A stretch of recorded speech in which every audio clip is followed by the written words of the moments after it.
Hi, welcome back guys. This is your friend, Cabbage Head Fanfics. Back with amazing fanfiction. This is the finale of What If Deku Had Card Summon Quirk? Now before starting, please give this video a like and subscribe to the channel if you want more videos like this. Now let's get into the fanfic. The wonderful thing about smartphones is it's impossible to quarantine information fully. That was how everyone learned of NG's transformation instantly. The issue is it's impossible to quarantine the information, as Skeptic knew fully. You could delay the thing but sooner or later, it would explode if some idiot terrorists attacked somewhere. For a place like Daika, it was a real issue because it meant choosing between losing assets or risking outing the MLA/the local building of an armed trained force. The best thing they could do is say they were defending themselves, but it greatly limited their means to do so. Geaton, as an example, didn't have a hero license. As a result, his intervention was to be done before any member of the HPSC got there or a hero, as otherwise they couldn't hide his action. Skeptic was now wondering, as he was trying to make a report for Re-Destro, if Nine's arrival was a blessing or if it would add up more chaos to the situation. Fortunately, Curious was handling the situation quite well, barricade and the use of a slingshot. Yes, she used her quirk without a license, but no one would seriously try to prosecute her trying to defend people from killers. He needed to breathe. What resources could he divert to help them? Then, Skeptic had both a good and a bad idea at the same time. Skeptic decided to simply, call the heroes. It was their job to deal with this after all. The solution the HPSC managed to reach with the government wasn't one they liked, to be fair. To them, adult situations should be dealt with by adults. Sending the children was a sign they effed up. Sadly, they didn't have many other choices, the others being involving the army, and that would mean allowing foreign forces in Japan to help with the situation, not to mention the international crisis it would bring and the economic one. Sending the armies would mean martial law and the economy tanking for years to come with a slow and uncertain rebuild. America would really love to help, in exchange for making Japan their economic vassal and marking both NG and Izuku as their own assets. So they decided to create several mobile strike forces of hero students to alleviate the situation. Mind you, they did it properly. The students needed a provisional license, to be in a set of volunteers, and to be good. Someone proposed to call the teen squads Sparties. He was promptly kicked to death for this outdated reference, while they simply choose to call them Young Hero Squads. It was easy on the tongue and the news would like them. Terraformers had to admit one thing, as he felt Chimera's fist slamming into his ribs, cracking a few. There was a world of power, technique, and finesse between the one and only Chimera and his now dead brother Beast. The inferiority complex the former leader of the Smash had toward his brother made way more sense now that he was facing the mysterious missing brother. Namely, Chimera knew how to properly strike at someone, where, and also how to use his quirks. Because, apparently, that fucker also managed to have the quirk enhancement treatment. Did they also spend points already? Not to mention, Muscular's quirk greatly enhanced the mercenary skills. Unlike what happened on Island, Chimera fully controlled both his quirks. As a result, the fibers covered his body at the same time he was summoning the strength of a different animal, as if the two quirks were one and the same. For the first time in what feels like a lifetime, Terraformers felt a certain trait in his mental taking over, kicking his confidence to the side as a sliver of fear takes root. The feeling he might, just ever so slightly might be threatened by someone, something. Nine was checking his watch during the fight. To him, the result was clear as day, and even if something weird was to happen, Nine was confident he could handle it. The cockroach leader was still thinking rationally as he exchanged blows with the inhuman hybrid beast in front of him. The man was truly trying to rip off his arms from his body, huh? His minions were unable to breach the barrier protecting Pseudo and the others, to his continued dismay. Heroes were going to arrive sooner rather than later. The CRC added to the chaos and were now successfully retreating, but they had brought another level of menace to the situation. Now, they were FNG off while leaving him to deal with the fallout. Terraformers wondered if Purifier actually planned this outcome? That he sent a very light yet correct strike force only to bother him and let him have to fight strong opponents while he could watch from afar the situation unfold? Right now he was remembering something Sensei told him. My dear Terraformers. You enjoy getting your hands dirty, and that's good because if you need a job done, it's better to do it yourself. However, you also need to learn one crucial skill. Delegate. His sensei's words struck him at that moment, the echo of teachings he should have listened to. Sadly he didn't listen. Purifier was way better than him at this particular aspect of villainy. However, to be honest, the ISP structure allowed him to have strong members. A little voice added that killing competent leadership to make sure no one could oppose him was a really dumb move in retrospect. It was all of these factors that brought Terraformers to send a signal to his opponents through his voice. A powerful war cry rattled glass. Sejin wasn't far from the fight because, well, she needed to go outside for God's sake. Terraformers was a nice host, but his lair was atrocious. It was beastly. Far from her standard, even if he was doing his best to accommodate her. So, she was currently busy drinking a good coffee when she heard the signal. She sighed before sending the word to Kurojiri. Let the beasts out. Only then did she get up, pay for her coffee, and walk toward a taxi to get far from there. Kurojiri would pick her up a bit further and later, thank you. When she got into the taxi, she failed to notice two crucial details. Her driver had a fake nose and a huge manic smile. Jiren was staring at Compress while they were exchanging cups of tea. No offense to All for One, but Jiren was loyal only to money, not a dead man. True, he was paid for his role during the competition. However, he had an agreement with Compress and the others. Removing him would likely trigger more failsafes from All for One and make it way harder to know what everyone was planning. However, by letting Jiren continue to work peacefully, they would have an inkling of what was happening. Not to mention the fact he was getting paid a second time for his information. Truth be told, getting paid more than one time for the same information was always a good feeling. Even more so, having Stain promise to not make him half the man he was always nice. He didn't know this Sejin Newman, but All for One asked him to create some secured funds. It also meant the information broker could trace it. The HPSC paid so much for her position that he didn't even feel bad. So, how do we drop on site, Izuku-en? Toru asked as she was making sure her gear was ready. Fully invisible. Fun times. She also made sure Todoroki wore his suit correctly, though his was more expensive. Mei was a mad creator, but even she couldn't make a suit that could withstand Todoroki's quirk and stay invisible. Once he was attacking, the suit was destroyed almost immediately and under it was his other suit. Couldn't have a naked hero on the field after all. Toru was deeply aware of the irony. Well, I hope everyone likes teleportation, Izuku said with a smile before pulling a Dragon Ball Z card. Usually, he didn't use them because he was pretty sure it would risk him to be down instantly. Also, Goku was on the banned list or at least the cards with him as an adult. That didn't mean the techniques were forbidden, especially one as useful as the instant transmission. Fortunately, they knew someone on site that could be an arrival base. Terraformers smiled as he saw the dark clouds around him were slowly letting several beastly Numus reach the ground. Chimera growled as he knew it would most likely shift the battle and far from in his favor. Tadea! Chimera stared at Joker who stared at him while Terraformers was raising a finger. Wait, you could buy people with points? I don't remember that being an option, the Roachman said in a deadpan. Then, and only then, Terraformers registered a very important thing, namely as an explosion coming from seemingly nowhere hit him in the back and sent him stumbling a few paces. These weren't criminals. They were heroes. The teens almost attacked Chimera because of Island when he pointed out one thing. I am pretty sure the Numus are a bigger threat than me. The wolf said calmly as he was taking this opportunity to breathe a bit.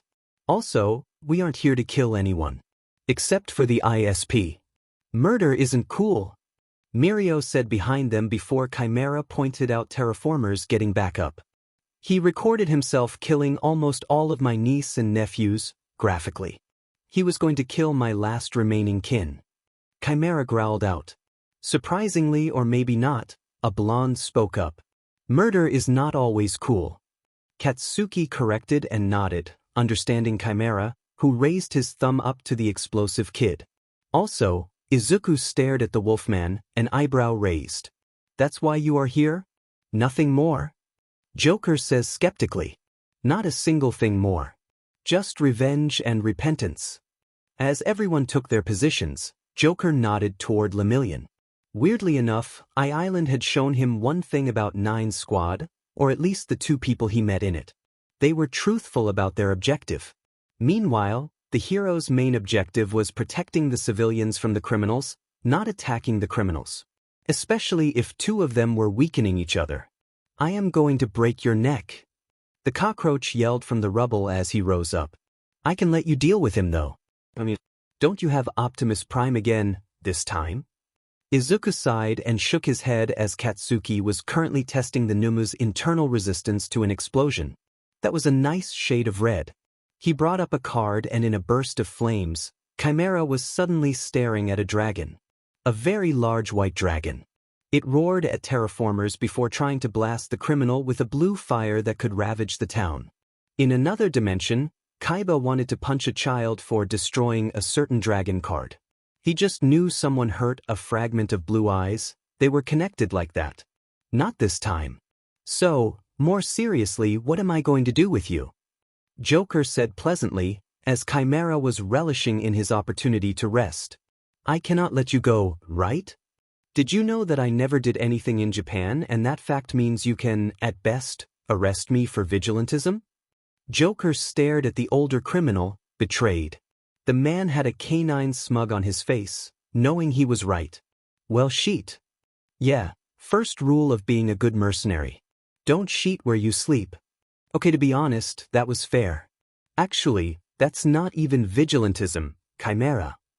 Both Joker and Chimera, who were at the center of the eye of the storm, jumped in surprise as Nine drank his coffee near them, still just as nonchalant as the start of the fight. We are currently hired by the Detnerat Corp as a special security force for the current situation. Hero Joker, is that right? Nine stared at his cousin and produced a card from Liechtenstein. A temporary hero license. Hinata stared at the feed throughout the body cam. Of course, the teens were monitored after all. She looked at Nedzu in shock as the rat was busy checking his memory.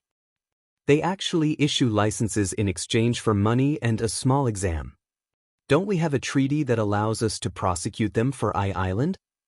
Hinata asked as she wanted more points for public relations. Do you know why so many corporations love Island? Extraterritoriality. If that man can actually pull up a contract with the corporation, we can't do anything. After all, you could do a lot of fun science when you were in a place with a very special legal status. Rikia sighed from above as the call ended. Okay, time to summon the legal team to draft a contract that would work retroactively. People always thought that his biggest power was his quirk. It was wrong. Re-Destro's most powerful asset was, well, his assets. Terraformers yelled in rage, his cold and calm demeanor totally ruined. What the hell is going on? It was supposed to be a simple hit in a simple city and break a beach. Nothing more, nothing less. Instead, even his Numus were currently having issues spreading chaos in the town thanks to the heroes. The mercenaries were also good at pinning his men down and not letting them up. Also, some FNG how, a literal dragon was trying to eat him, and it wasn't one he could easily break like Ryukyu. No, it was seemingly a true to form of mythical beast and it was freaking annoying. So, Terraformers decided to truly F it. He stopped holding back in a powerful cry of rage that grabbed everyone's attention. As the cockroach man was between the dragon's teeth, he suddenly asserted his grip on its maws. Then, and only then, he ripped the upper part of the monster's jaw as if it were cardboard. Mainly because it was. Izuku was forbidden to make permanent summons above a certain strength / if it was a too powerful monster, after all, especially after Godzilla.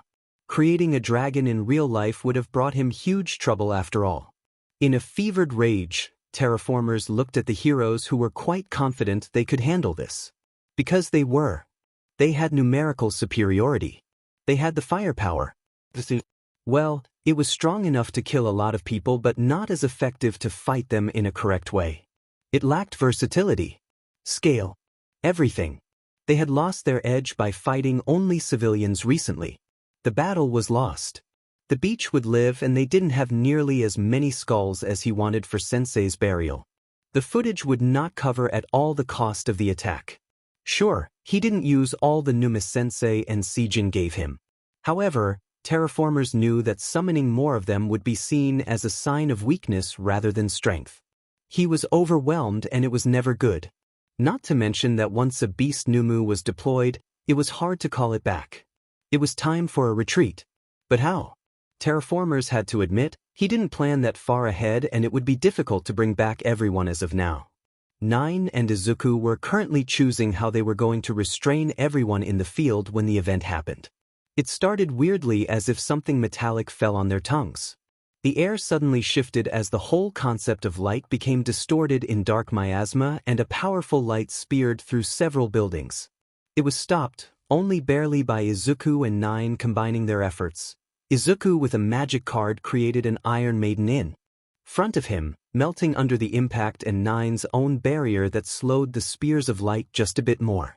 Chimera saved the two of them by grabbing them and moving them out of the way of the attack. A few blocks from where they stood, Baylor put his glasses back into place as he whistled. He didn't expect Stain to actually dodge his attack point blank. The HPSC agent was missing an arm as he couldn't totally get out of dodge before the supervillain attacked. Stain tried to understand why the European crime boss stood between him and his target. To understand that, you needed to rewind a few minutes before, when Stain was driving Seijin to a secure location to interrogate her. Seijin understood she was in a bad situation when she heard the doors click, locking her inside a vehicle while the fare meter wasn't activated. No taxi would drive for free after all. "I think I am going to go off here, thank you," the evil therapist tried to say, to escape. Sadly for her, Stain simply raised the stained glass between the two of them so she wouldn't try anything dumb like trying to attack him. Happily for her, though, someone saw her abduction and pointed it out to her uncle. "Uncle, I think I saw Auntie get into a car and now she seems to be asking for help." Her uncle stared at his adorable niece and pinched her cheek. She was adorable. "You liked her?" he asked, as he wasn't very familiar with the Japanese branch of his family. The niece nodded vigorously. Baylor looked at one of his gorillas and told them to protect his niece. A few seconds later, Stain saw a man landing in front of him and his eyes glowed red. The next instant, a laser beam emanated from them, cutting the car in half. The heat vision made the steel melt almost instantly as the car divided into two parts, both sliding on a different side of the villain. Stain rose up immediately and drew with all of his might his sword from its scabbards, using electromagnetism to increase both the speed and power of each of his strikes. The man, typed as Caucasian, had his arms naked and covered with eye-like tattoos, some closed, some open. Hell, his suit was more reminiscent of an old gangster show, with the suspenders and everything. Then, as the sword neared Baylor, one of the inked closed eyes opened, with a blue iris. Stain felt instantly as if he was moving through peanut butter, his speed crashing down while Baylor calmly walked up to Seijin and gave her a hand. To Stain's surprise, Seijin seemed as confused as him about the situation. "Thank you," she took his hand as he pulled her onto her feet. "It's a pleasure. Especially since our niece asked for it." Niece. Seijin didn't like to be confused. Just like her dad, she disliked when she didn't know how to handle a situation. Meanwhile, Stain had the genius idea to slow his movement to match the speed he was currently feeling. Weirdly enough, it allowed him to move at a regular speed again. "Quiet, I think the enemy has a quirk allowing him to reverse kinetic energy around him," Stain warned, so at least Nagant would know that her bullets would be way less effective. His partner properly grumbled in the comlink as she was aiming for Baylor's head.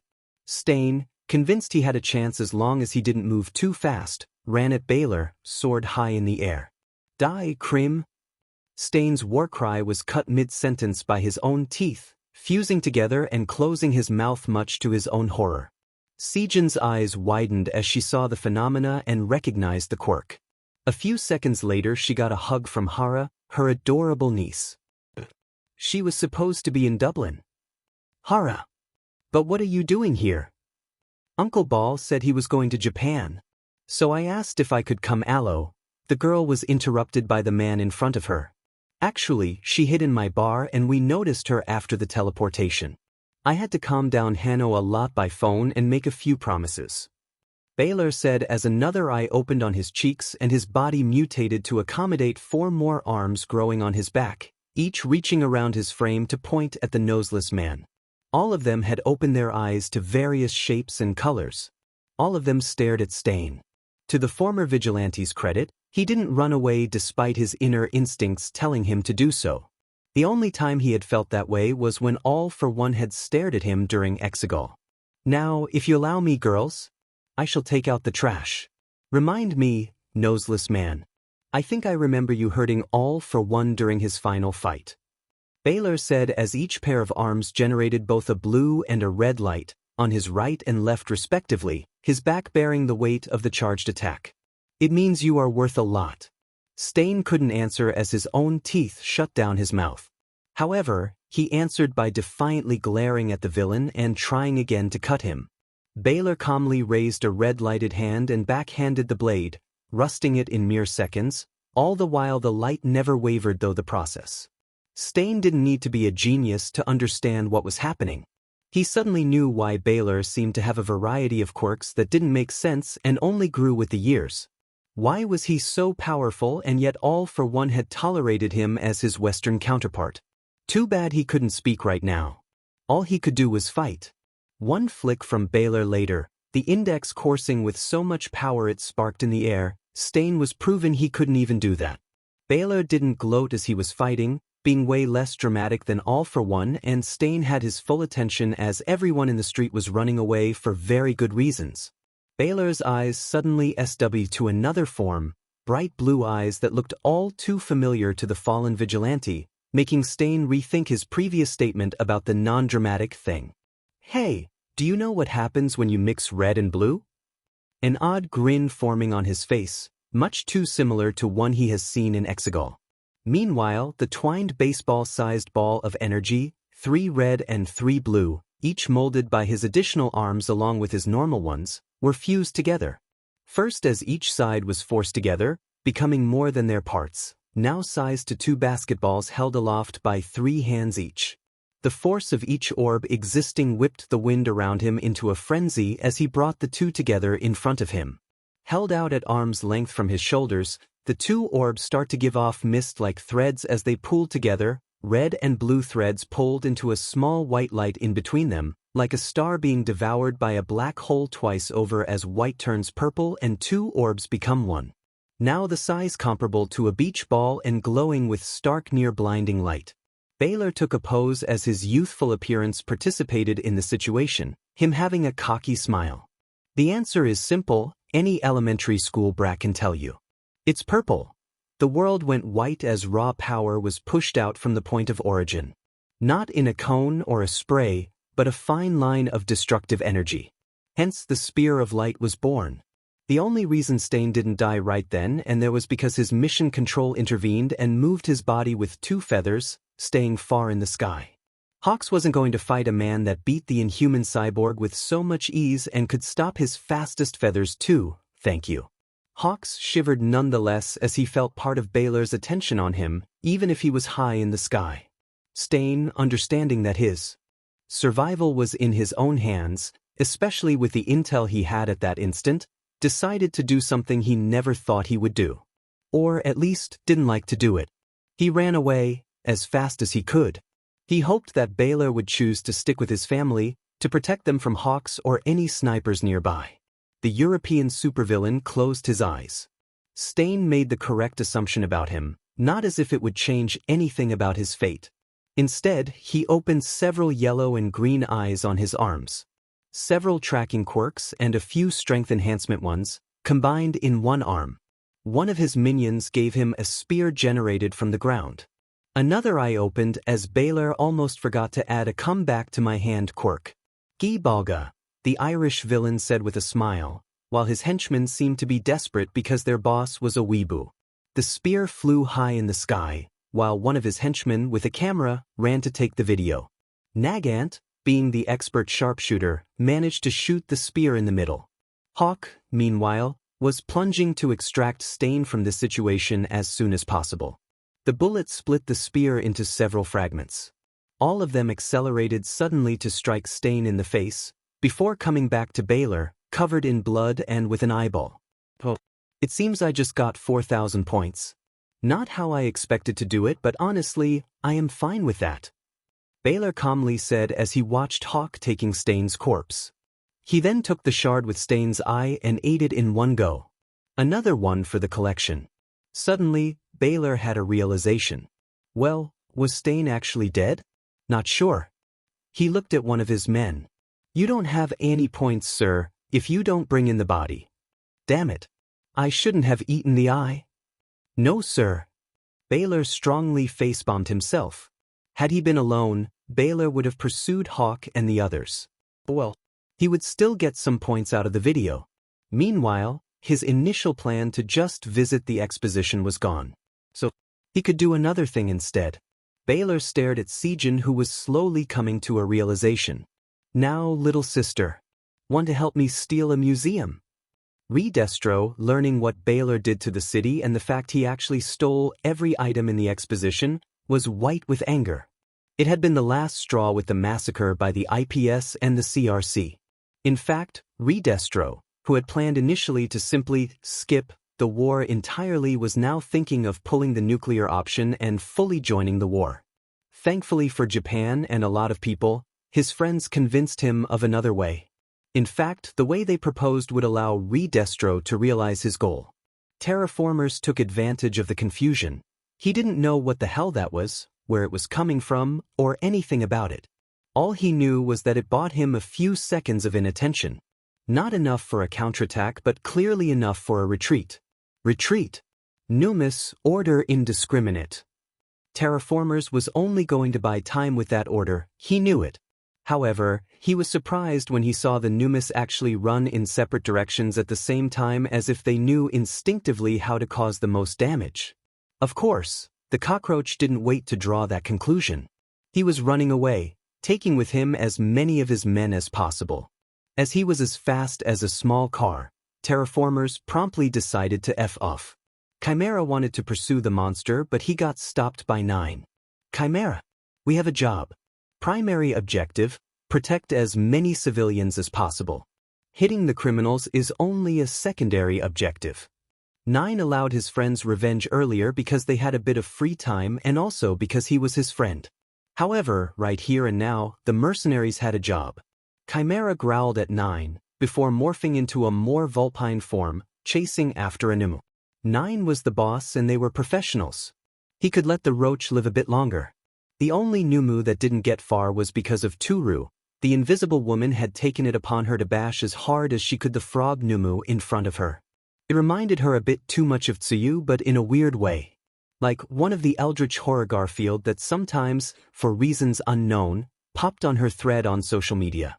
It was promptly followed by Maki, in his Templar hero suit, who struck the frog with the force of 1,000 men. I have to ask, were you feeling justified because it looked like an evil version of your girlfriend, or because it was an abomination against nature? Turu asked with a smile, as the Templar was a bit caught up in his work of smashing the abomination as hard as he could. Yes. Maki said powerfully, before stopping himself for a second, before realizing what he said and to whom. No. Too late. Invisible. Justice. Jokes after the mission. Izuku said a bit angrily. He understood why they were joking, as it certainly helped to stay afloat. It was still very inappropriate in mission after people died. Izuku rushed to the shelter before summoning several Blissey. Blissey, heal everyone that you can heal. Joker pulled his best award-winning smile as he addressed the scattered people. People, don't worry, the bad guys are gone.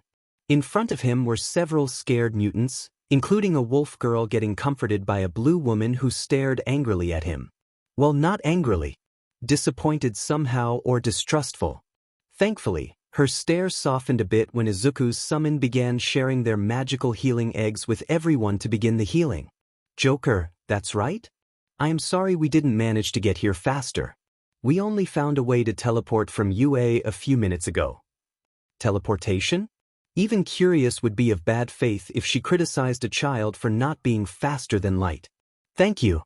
As for my Quirk US, Curious wanted both to test Joker to be sure and also to be done with that part of the law. I saw nothing, ma'am, Izuku said with a smile as big as a joker. You and the others defended yourselves as best as you could do in the situation. Curious noted Joker's stance on a relaxed application of the no quirk law. Some heroes were really stupid about it to preserve their privilege. That was a good thing. Still, it was time to do her job and write a story about it. Young Hero's First Intervention, Success or Failure? That was the title in front of Hinata, who was starting to smoke heavily since the beginning of the crisis. Curious was one of the most vocal journalists against her decisions. To be perfectly honest, Hinata actually appreciated the woman because she exemplified an important maxim to her. With great power comes great responsibilities. And with great responsibilities came a need for accountability. So, Hinata was prepared for anything when she began reading the article. Namely, Curious properly pointed out the delay for the intervention was too long, but on another hand, it's not like they could see the future. However, what greatly pleased Hinata was the fact that Curious managed to find out who was Justice, son of the former head of the CRC, and turn his story into a heroic one, determined to prove his former affiliation wrong. Very good. In the end, the Daika battle was a very mixed bag for her. On one hand, her hero team suffered no damage and was seen as efficient once arrived. That would allow a better deployment of her force in the long run. On the other hand, they lost Stain. Well, the man was once again in surgery, and this time the doctors were saying it was a coin toss. Hinata was fairly certain the man was too angry to die, but it was a difficult situation. Last but not least, their intel was wrong. Baylor wasn't going to come here. He already arrived. Thankfully, he didn't seem to want to fight yet. According to some witnesses, he even saved Seijin only because a little girl asked him to. Honestly, all she could do for now was hope that Nedzu managed to make a plan that would allow a deep strike into their enemy's base. Nedzu was drinking his tea in front of Daika's mayor.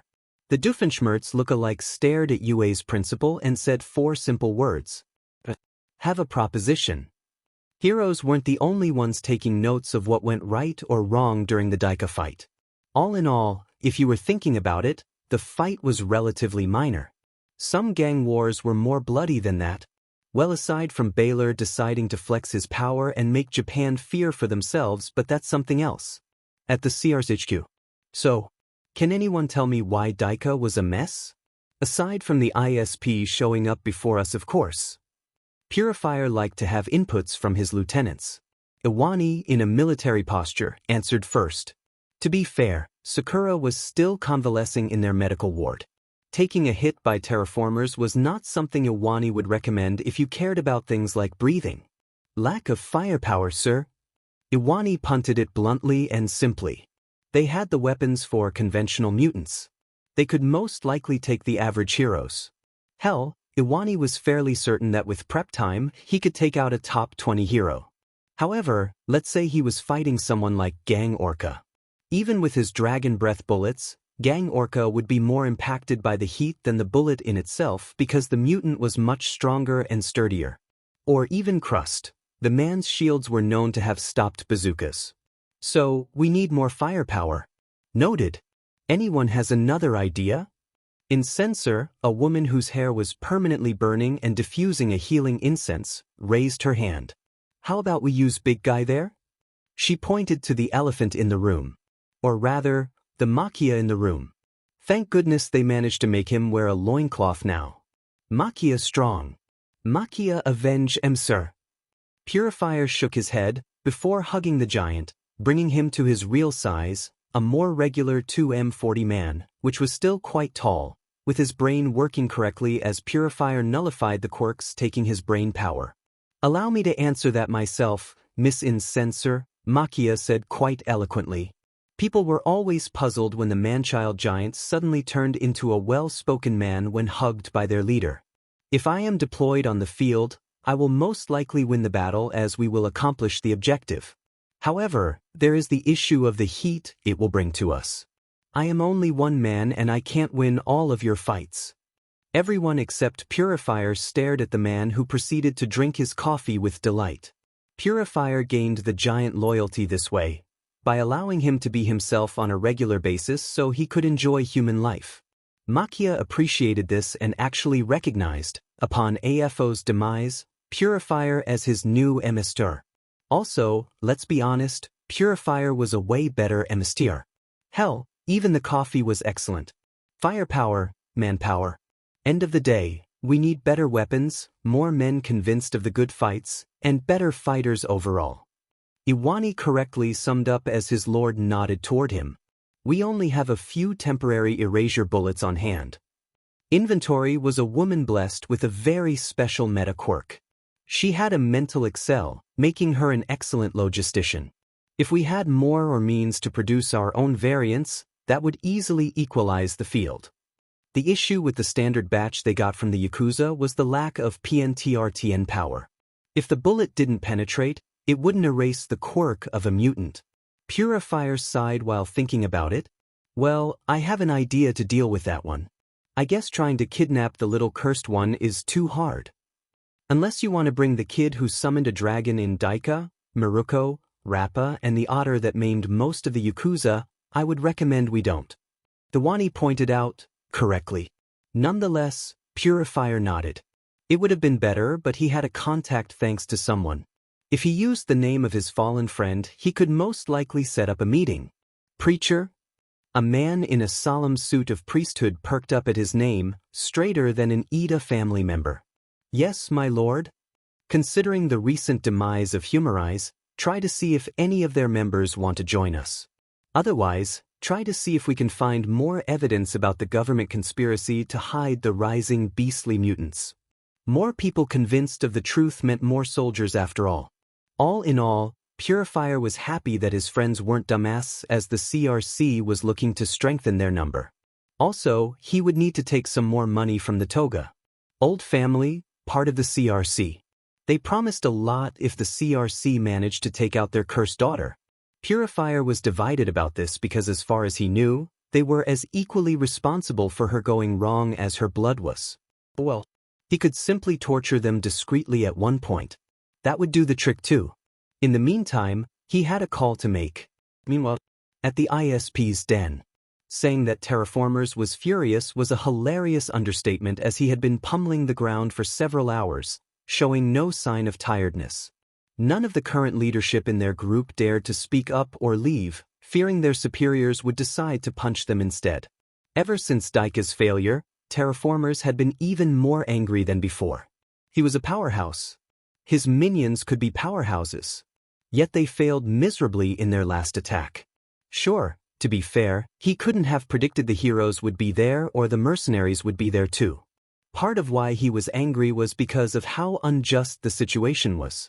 When you planned a good OL massacre, it should happen and fuckers should step aside. Boss, how about we go out and kill an orphanage or two? I have spotted a few 1 hour from here, by car. The country has a suspicious amount of orphanages nowadays. It was almost as if someone was using them to get infinite manpower or shit like that. Garaki sneezed as Overhaul was answering the call on their business line. Terraformers looked at the crocodile-shaped man who dared to interrupt his angry punching with a cold stare. Before smiling. That was actually a good idea. Nice idea. Also, does anyone have any idea on how to improve the group?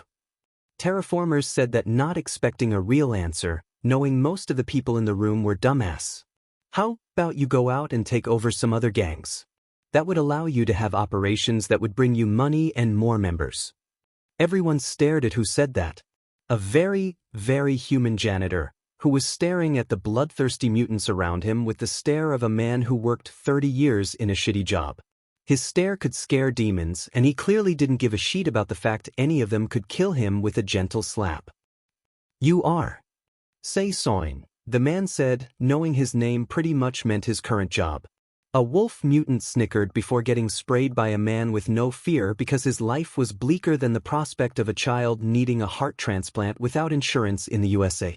Say Soin, give more of your ideas. The janitor didn't expect that, so he continued to speak while cleaning the floor. Someone had to, after all. Ever since Mizunaka retired, his smuggling ring was taken over by some octopus mutant. Beat him up or something. You will get money and members. Then from there, you begin to do crime on the seas. The heroes are way more specialized in rescue in these parts after all. More crime, more blood. That's actually a good idea. Why aren't you a crime member or anything? Because a fucker stole mine a long time ago and no one believed me. It cost me everything. The janitor said, darkly. He had loved his cannon arm Quirk.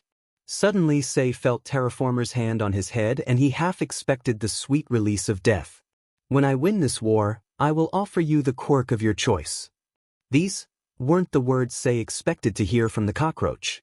Sei noted everyone else shared the same sentiment actually. In reality, Terraformers wanted to crush Sei's head for bringing up an idea he hadn't thought of. However, the cockroach remembered Sensei and his minions. He had support members too, and Sensei said they were needed to do the shitty task no one thought of, like paying taxes.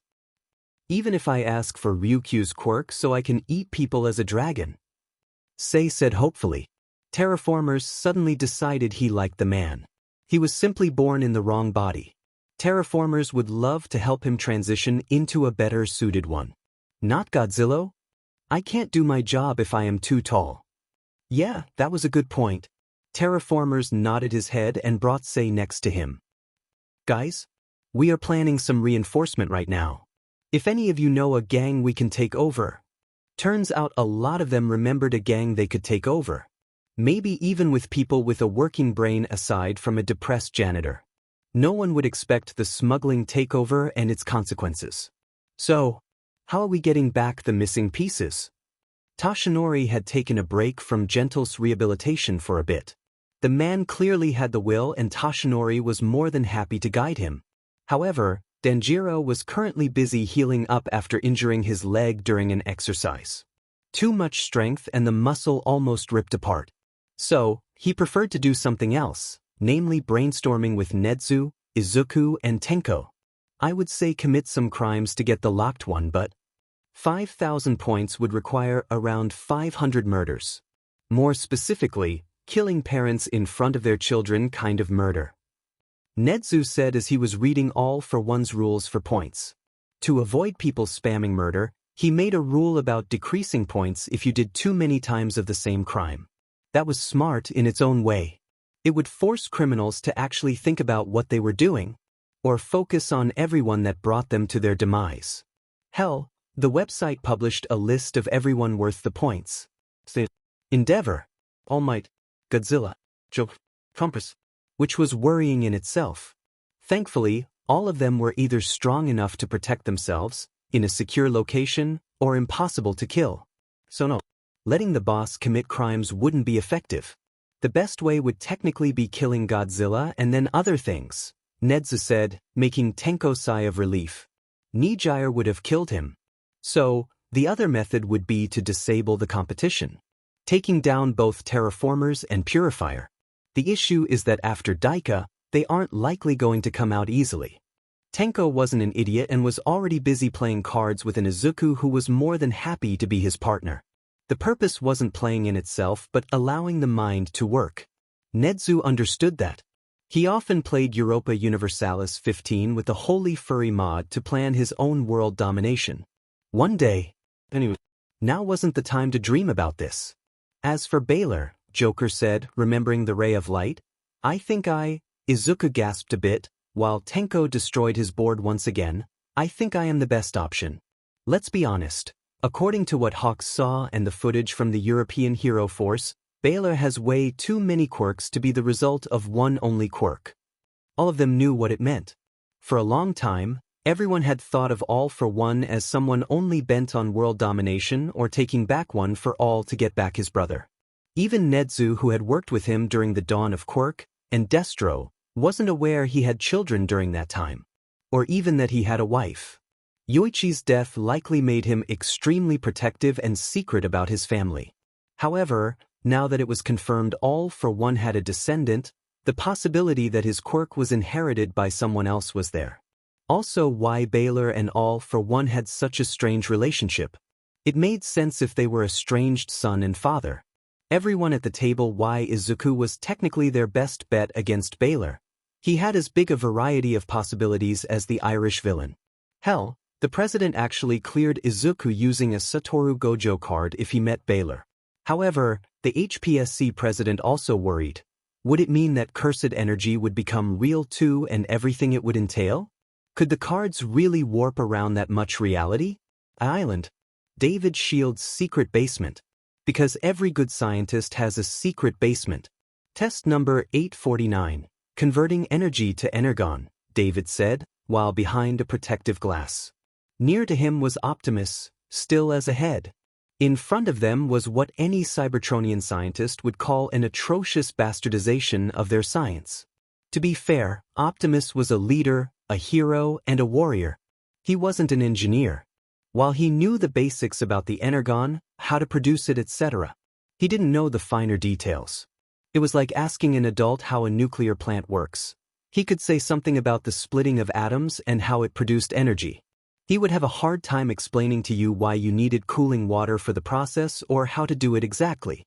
Thankfully, David was richer than ever after the Island attack, and Senator Armstrong had been really interested in the idea of an energy source that could fuel giant robots. And the architect was happy to help, through a safe distance. The man liked robots way too much. So, with a team of nerds from all around the world, science, money, and trials by error, David was determined to recreate Optimus' body, Cybertronian technology, and maybe, just maybe, reconstruct the other Cybertronian, well, kinda, that he found. When David pulled the lever for their apparatus to suddenly start working, there was light. Then the current cut. Is it a failure again, my friend? Optimus asked, tired of being the only of his kind and ahead. The scientists were nice people, but he had things to do. Like protecting living beings. Fighting injustice. Roll around like a big truck to send youngsters to another world to have very generic adventures somehow involving them having a HM. Maybe. Don't worry, we will. David didn't have the time to finish before someone spoke. Grimlock awakens from his slumber.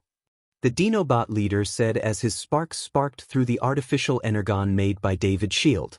His speech even improved because Island had the best technology in the world, and they even got the Yayorozu to create some cybernium thanks to their daughter. He even sent a theoretical blueprint for alloys that could generate anti-electrons. Just to see if it was possible. David was extremely happy to know that he really bought Grimlock's remains from Hashu. Part of the robots had faded to ashes following his fight against Moonfish, and part of him melted because of the villain's acid.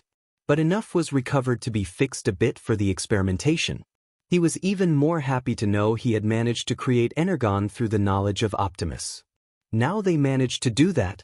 Well, it was time to break even more physics. Wait. Leader Optimus. Grimlock just noticed the Autobot leader, and happiness could be heard through his half of a head barely reconstructed. Grimlock.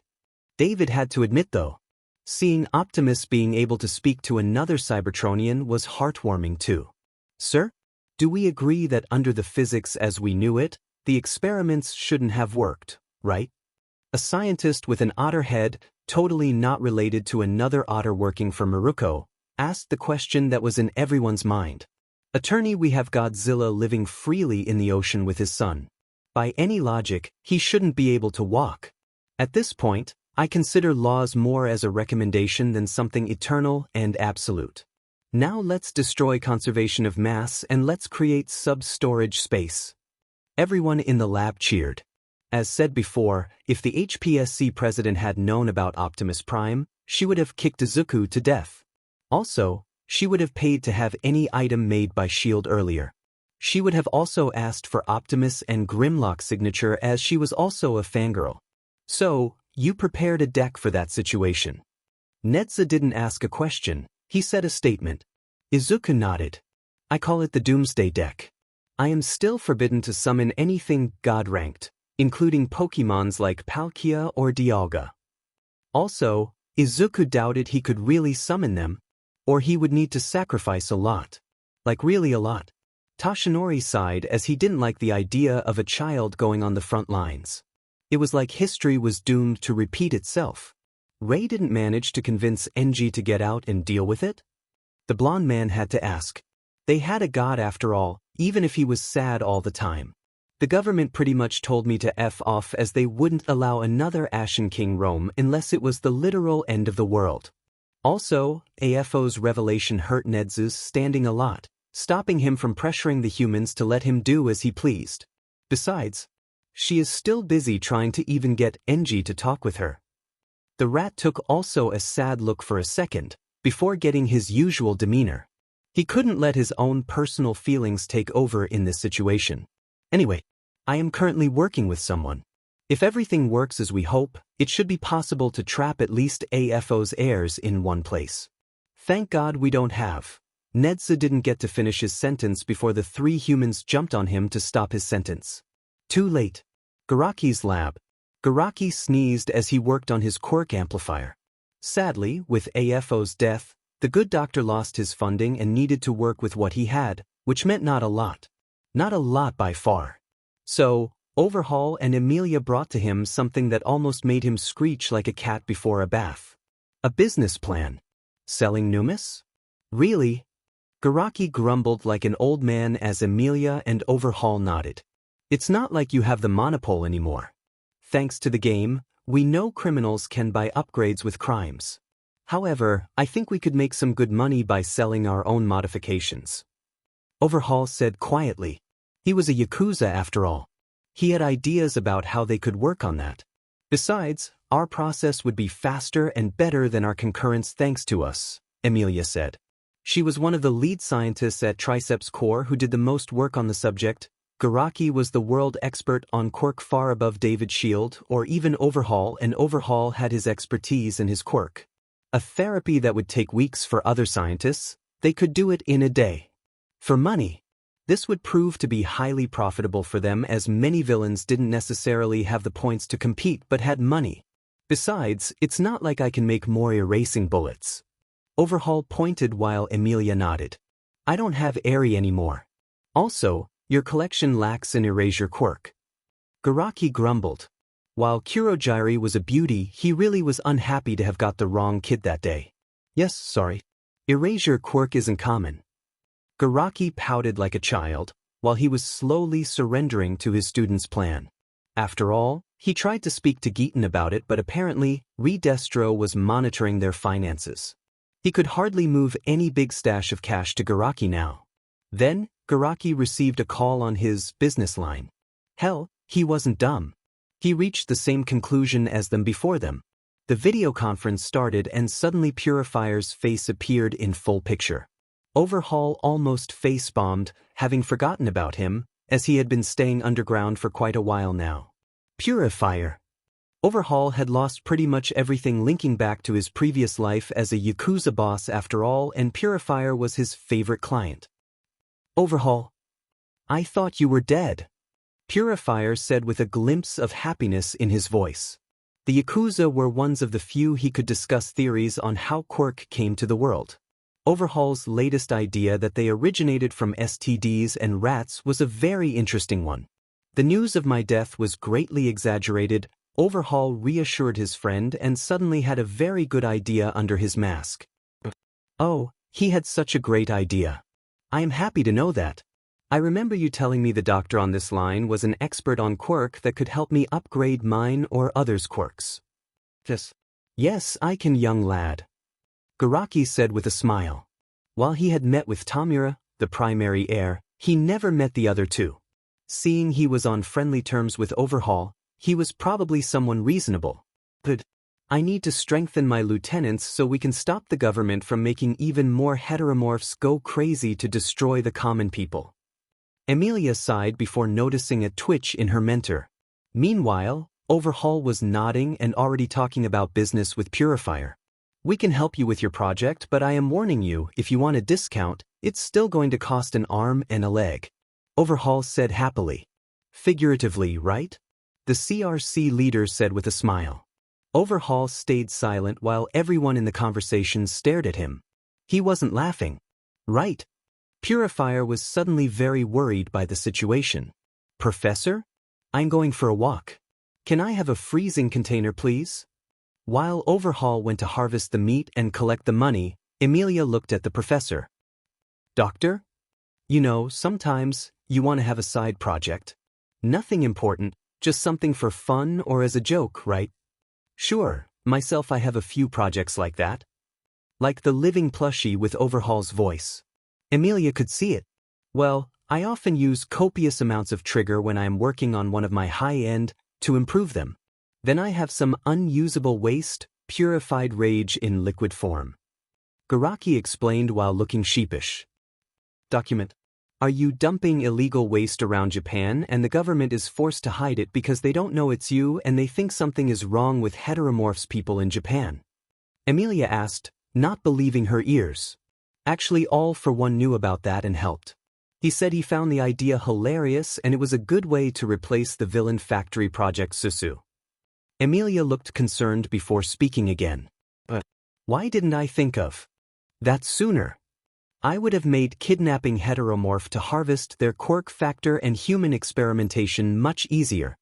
The German scientist was raging against herself while Garaki felt relief washing over him. Oh, thank God. The last time he accidentally blabbed about it, the other person freaked out and Garaki had to turn his own grandson into a Numu. However, his real family was as amoral as him. Truly, he loved them both very much. Garaki wondered, however, why was Overhaul okay with giving a discount to Purifier when money was really important? Temporary erasing bullet. Overhaul said while putting the bullet in front of Garaki and Emilia.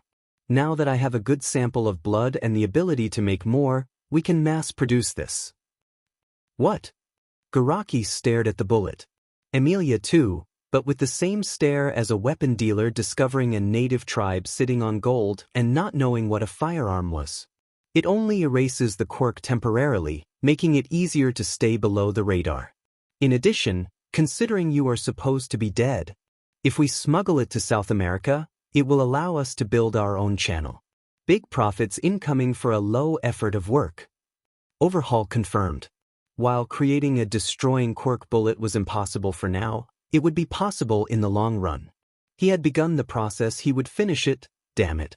Now plans were beginning to form. Saying the war of hate was resolved quickly was both a lie and the truth. It didn't last a year, true. For those involved though, it was a very long time. Funnily enough, one of the safest places to be in the earlier part of the war were museums. Several reasons for that one. First of all, museums are often in the center of towns and as a result, heroes often patrolled there. One video that survived a long time after everyone involved was about some CRC members trying to purge a museum. No one moves. The CRC leader was the leader of the local section. Nothing too big, but he was happy to do his part. Also, since his leader was telling him they were the good guys, he was more than happy to kill the others.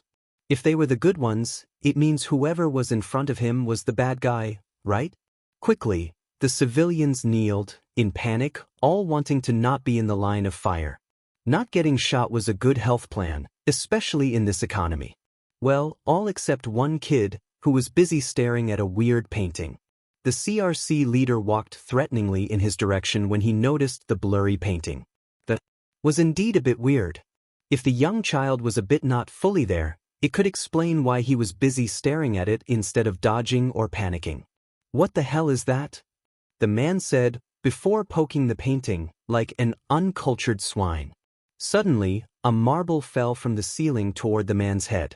Just before it reached his skull, it turned back into a Mr. Compress with several policemen, all heavily armed and ready for action. They unblurred the picture. Rattle 'em boys. Happily said the former vigilante, as he was a totally legal hero now.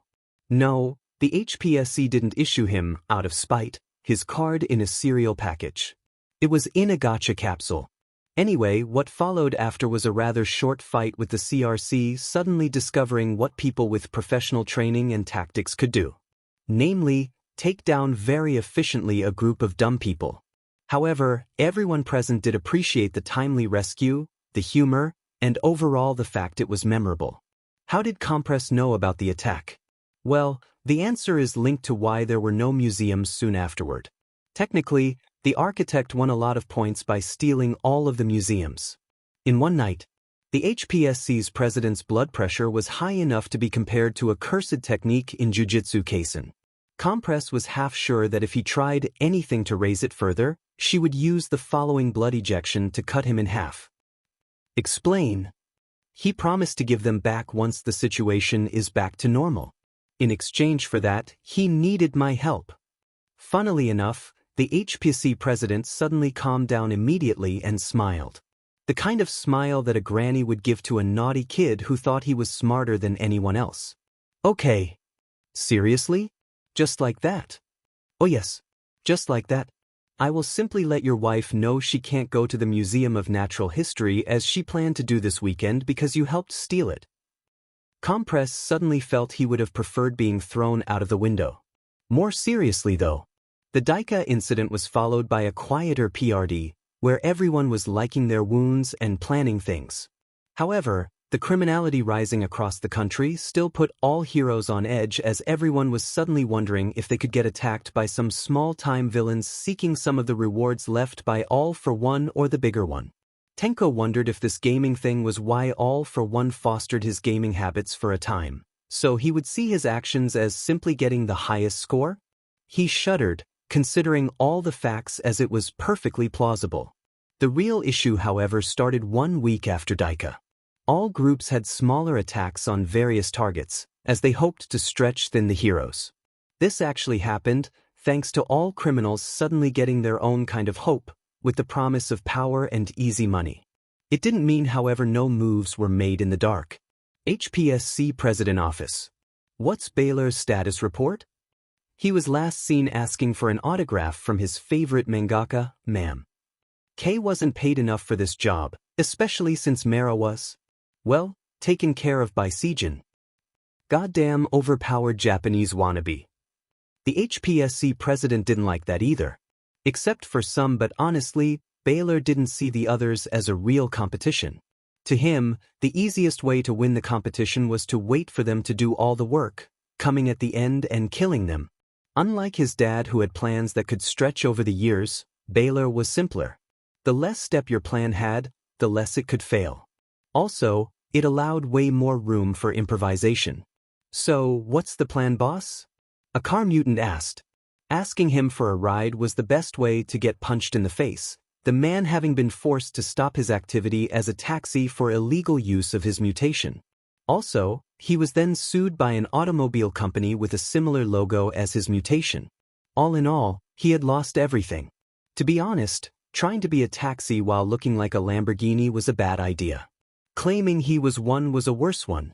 Rolling over the judge and the lawyers before the trial began had been only the final nails. Christine, you roll over first. Everyone, we then rush. We need to take down the chief, but no killing this time. Can't we at least maim them? Well, Terraformers thought about it, trying to recall All for One's lessons about villain management. He was pretty sure he said that maiming was okay only if you could heal them back and hold the healing somewhat linked to their loyalty. Only if extremely necessary. Any unnecessary injuries will be done to you too. This made everyone sigh in sadness. It was time to smash Insmouth into SBMSN. Once the battle was done, Terraformers was forced to recognize one thing about the former leader of the ISP, Beast. The man was highly capable when it came to making deals and making money, which made the situation very, very awkward when the attack was launched and the ISP almost slaughtered the smuggler. Only Insmouth was vaguely on par to them when it came to fighting. Vaguely because Terraformers' team was about 8 people and he was alone. So, yeah, quite the unfair fight. Wait, we have your money. The octopus screamed at Terraformers while busy trying to not get punched to death against the pavement. What really made the fight awkward was knowing Mizunaka sold the trade ring to Beast, who had put Insmouth in charge of managing it. When Terraformers took over, he should have technically taken over it too. However, since he had killed the old management, no one could inform him about the whole, you have people to make money for you. Terraformers stop killing everyone all the time. One day, it's going to kill you. All for One told him as they were burning an orphanage for baby animals together as a bonding activity. Because the information in their brain is often irreplaceable. Also, always have a former office worker in your team. You have no idea how useful they are when you need to do some digging or do the boring work that allows you to concentrate on the fun work. Terraformers had just attacked his own smuggling ring by mistake. The worst thing was he couldn't even accuse Insmouth of being disloyal because he actually set aside a fund where he stockpiled the money he would owe to the ISP. It was enough money to buy a lot of stuff and pay for everything they needed. Terraformers would have tried to break free in Insmouth's situation. Or cheat on the money. This confused the cockroach to no end when Say confirmed the money was pretty much what could have been expected. He was the only one among them who was good enough with numbers to actually check the records. Why no one told me I owned a smuggling ring? Terraformers yelled, at no one in particular. I thought I warned the sensei, for whom Beast worked. He was supposed to tell you this, no? Insmouth said, before getting punched in the face. Terraformers had been restraining himself for too long, to be honest. Thankfully, being as soft as an octopus saved Insmouth, who only fell unconscious. FNG brain damage sensei. Either that or he thought it was hilarious. Considering the man, probably both. Okay, I am going to be honest. Does anyone here know something I should know? The villain was groaning in anger, but no one wanted to answer, in fear of their life. He could work on that. Mr. Boss. Someone finally managed to ask. Considering you just knocked out our boss, could you lend us some muscle to protect the convoy? We kind of have a schedule and... Terraformers stared down the mink man and sighed, gesturing to a scorpion mutant and a hippo one. Protect the convoy. Both nodded, not knowing this particular choice would have a huge impact in the future, mainly for a very simple reason. The scorpion had normal hands. Selkie had been surprised when he spotted the convoy he was tracking. Specifically, he was surprised by the men on the boat. Serious. Can you run a check on them for me? Selkie asked from afar, knowing his sidekick would do it for him. He managed to get a few good picks and before attacking, waited for the result. All he knew about the convoy was that some drag lord in South America paid a lot for it. It was the best time to mess up the smuggling ring big time. See, Insmouth had a different way of dealing with smuggling than Mizunaka. Mizunaka specialized in small quantity, high-quality goods that he could smuggle by having aquatic mutants swimming for a long time on seafloors. Extremely hard to stop even if it doesn't bring that much money. He did have other smuggling rings, but they were of lesser value. Insmouth was more a businessman and valued quantity, therefore he used boats, more noticeable but allowed to cargo haul way more. However, considering the importance of the merchandise, Selkie had been expecting the man himself overseeing the operation, not two randoms who were packing a lot of punch. While the hippo packed. Selkie was fairly certain he could take him though. As for the other minions, they were negligible quantities and the scorpion was most likely not used to aquatic battle. Selkie, who specialized in sea battle, was also a specialist in how dangerous various aquatic mutants were. Funnily enough, hippo mutants were strong. On land, hippos are very bad swimmers because of their weight. That was why, once the ISP's identities were confirmed, Selkie was determined to catch them, if only to interrogate them. Maybe they had good intel? The hippo was the first to go. Selkie waited for the right moment to pull him underwater, jumping at him to break his equilibrium as the hippo was watching the sea. Everyone on the boat was most likely panicking as one of their members was in the sea and they were going too fast to get him back. Especially as Selkie was swimming behind them, the hippo would float but never catch them back. The hero left a buoy nearby so Sirius and her team could catch him. Everyone on the boat ran really fast behind the scorpion villain. When Selkie jumped on the boat, Scorpio tried to sting him immediately. He was quite proud of his venom, but the hero was not a slouch. He was a rescue and a battle hero. Not to mention he was a close friend to Gunhead and liked to practice his CQC. Scorpio screamed when Selkie broke his sting in one clean hit. Then Selkie made one mistake. When he got close to Scorpio, he punched the mutant with enough strength to knock him out. The punch managed to even break the mold of the scorpion's face. It also broke the floor, making the scorpion fall on the merchandise. Unfortunately for Selkie, the ISP lieutenants were highly tolerant of punishment and pain, mainly because they were used to fighting a man who could give a run for his money to muscular and maybe even beat him in pure strength. Falling on the merchandise, Scorpio grabbed whatever was in his hand before punching Selkie, who was getting the drop on him. Selkie stared at his hand and his body in disbelief after being hit by an anti-Quirk bullet. Why was he human? What the? That was his last question before Scorpio unleashed on him a barrage of blows. It's not really a martial art thing, just someone getting the opportunity to pummel to death his opponent. When he stopped, Selkie's face didn't look like a face, and the hero was dead. Scorpio, exhausted, made a sign to the minion to take a picture. It would bring quite some points to have killed a hero as powerful as him. Also, he destroyed the face on purpose, to hide the important part. Selkie was human. Scorpio quickly took his phone and made a call. Boss? We need more of the bullets. Terraformers was pleasantly surprised to hear about this. Garaki and Overhaul were also pleasantly surprised to learn someone was asking for the anti-Quirk bullet, but also as a serum, though the serum part was asked to be made stronger, possibly restricting one's quirk for a day.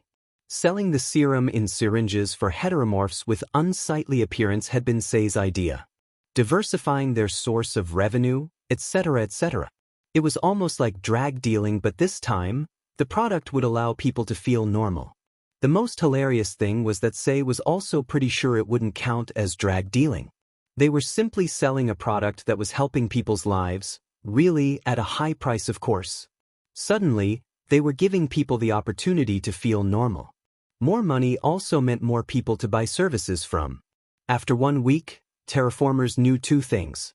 Say was a man with a devious mind who understood very well the suffering of the little people and how to profit from that. Scorpio actually had a tactical mind and was highly mission-oriented. Even if the hippo had been captured, forcing them to relocate extremely quickly, he had completed the mission and used Selkie's death as a way to market the product. Yes, they had destroyed a part of the stock. However, it was in a hero fight, it was a risk. However, now, they were sure of the effectiveness of the bullets. Terraformers smiled as the cash flowed. He smiled even more when Scorpio brought an idea to him. An idea that brought a smile to the newly formed ISP Council. Baylor almost dropped his beer when his men showed him the new points ranking. Terraformers and the ISP, that was 6 times what he had or what the CRC had. Well, when Baylor learned of what the ISP did, he had to admit, well played. He would actually note that one for later. The Bloody Monday. Japan truly loved its hyphens. It was almost hilarious. The only failure that day was for Terraformers' main target, namely the main protest in Tokyo against the government and its perceived inactions against heteromorphs and the rise of conspiracy theories that everything was their fault. For once, it wasn't. Even they couldn't F up that much. However, Baylor was surprised and pleased while looking at the pictures of that event. It wasn't every day he could see his nephew in action, wasn't it? Nor his dad's attempt to have a pseudo-heir. Because in the end, he was the one who was going to swallow it all. Still, it also meant he had to enact his plan to secure his own piece of the comic. He chuckled at the idea.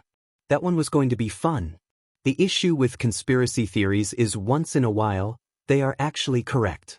Truth is not always something appealing and perfect to uphold at any cost.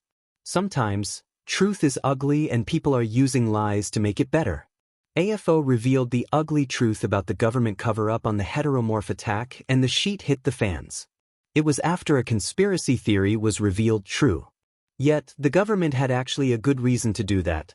According to their own autopsy, the heteromorphs who went into a rage had a lot of chemicals in their body that modified their behavior. Someone intentionally did that. However, in a country with the CRC active, it was hard to tell the truth before someone would say it was a conspiracy theory to replace good and honest civilians with violent beasts. As a result, various movements, not always CRC adjacent, began protesting against the government and asking them to do something. Anything. The protests were all over Japan to make sure the government would feel pressured on every level.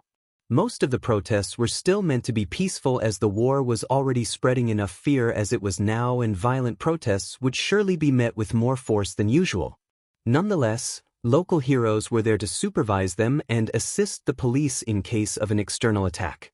Obviously, the movements were for pure humans only. Allowing heteromorph in them would be a dumb idea and cause a lot of friction, not to mention the ISP taking advantage of the situation to make the tension higher. So not allowing them prevented the ISP from coming. At least, that was what everyone thought. The protests began around 10 a.m. to be as visible as possible with media coverage. The air was filled with tension as everyone was seeing the cops and heroes out in the streets and already on the edge because of the stupid crime war going on. None of the civilians wanted to fight them. They were simply scared and wanted evidence they weren't abandoned by the authorities. Sure, the fact that even provisional licenses were issued to students deserving them reassured the public, but it was seen as both a desperate measure but also not enough. People wanted to feel safe again. People needed a presence like All Might. Someone who could deter the villains from acting. The heteromorph conspiracy was simply the icing on the cake, the crystallization of everyone's fear. So the protest began. The carnage happened around 11 a.m. precisely. It was the evidence, as everyone noted, it was perfectly planned. It would take a few weeks for the police and the heroes to understand how the ISP infiltrated the protests and went on a murder spree inside them.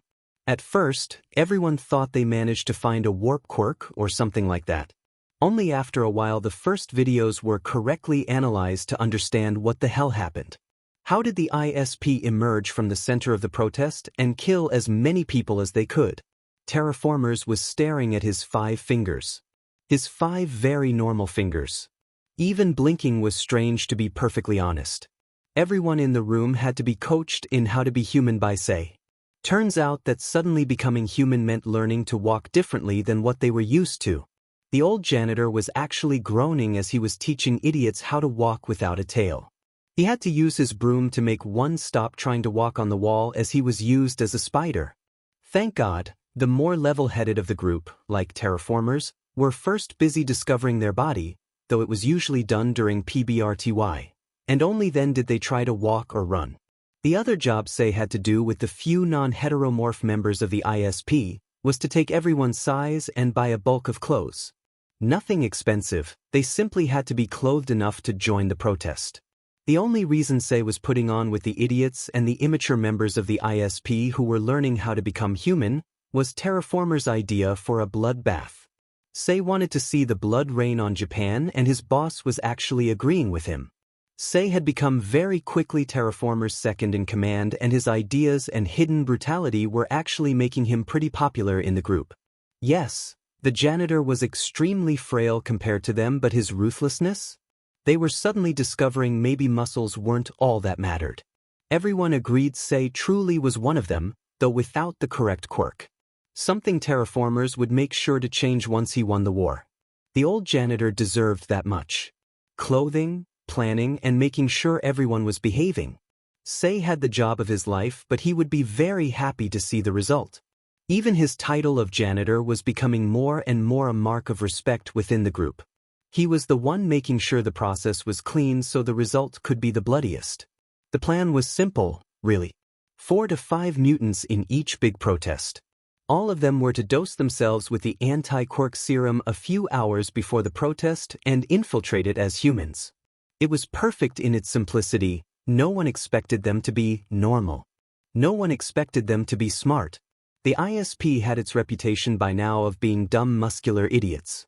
It wasn't untrue, to be honest, but it made them even more dangerous when 2 actual brain cells were working on something. When the mutants attacked from the inside, they made sure to act in a way that would trigger the police and the heroes. They wanted to use fear, surprise, and deadly fanaticism as their weapons. Truthfully, no one expected the ISP when they began catching people by their necks before throwing them on the heroes and the police. The thing is, most people expect external issues. The ones in charge of checking on the internal issues were far less, and as a result, they failed to react correctly. In addition, the ISP actually made sure every mutant would turn back at different times. Therefore, when the first movements to run away began, the ISP still had members among the future victims. The funnier? They didn't have to prepare their own camera crew for once. The television was already there. Truthfully, The only places where the ISP failed to do a perfect carnage were the ones with heroes quite quick on the uptake or very good instincts. At first, the armadillo was happy. He had been chosen to fight in Osaka. Quite the important place if you were to ask him. With him was his close friend the Wolverine, an angry small fucker of rage, a caterpillar man with an acquired taste for human flesh, and a snake friend who liked to make people explode in his coil. Truly, it was glorious. You could see from his wide-open eyes it was the funniest time of his life. Prey to slaughter. People to murder. Confusion and screaming wherever he was looking while the police thought the protest had become violent, not untrue, and attacked them, not yet. They had been at it for, 15 minutes and he was feeling like a Carthaginian during the Second Punic War. Then, Snake actually felt his skull breaking when something impacted it strongly. Namely, Rappa's fists who punched him 3 times in 1 second. The snake didn't have the time to register that he was sent through several walls. Armadillo knew what they needed to do. In fact, Terraformers had been very clear on the subject. Whenever the heroes understood who the true enemies were, they were to run away. They were very likely to be caught, but the objective was to propagate chaos wherever and whenever they could. This plan could have worked, and worked in several other places, if only they had known a tiny piece of information. Following the fall of the Yakuza, Miruko decided to let the police take care of her former zone. She then moved to another place where she could hunt for her pleasure. Considering the situation, Miruko hasn't been enjoying herself lately. She liked people like Rappa, who had some kind of code. Sure, they were brutal and sometimes killed. However, there was often a reasoning behind it, some kind of logic you could follow. Do people like the ISP? They were animals. Literal animals that were proving the CRC right. What's the worst? The extremists saying your kind was dangerous, or some dumbass proving them right? Miruko knew, and that's why instead of a hunt, what happened was closer to an execution. Incidentally, the pictures of Miruko covered in blood on a pile of almost dead criminals while basking in the dusk with a huge smile after saving citizens became the most sold picture of the bunny hero. You could be a hero that loved to fight, but at the end of the day, a hero was someone that saved people. Even people that feared you. However, some might say that fearing Miruko was a sane and normal reaction when she just crushed a heteromorph's head between her thighs.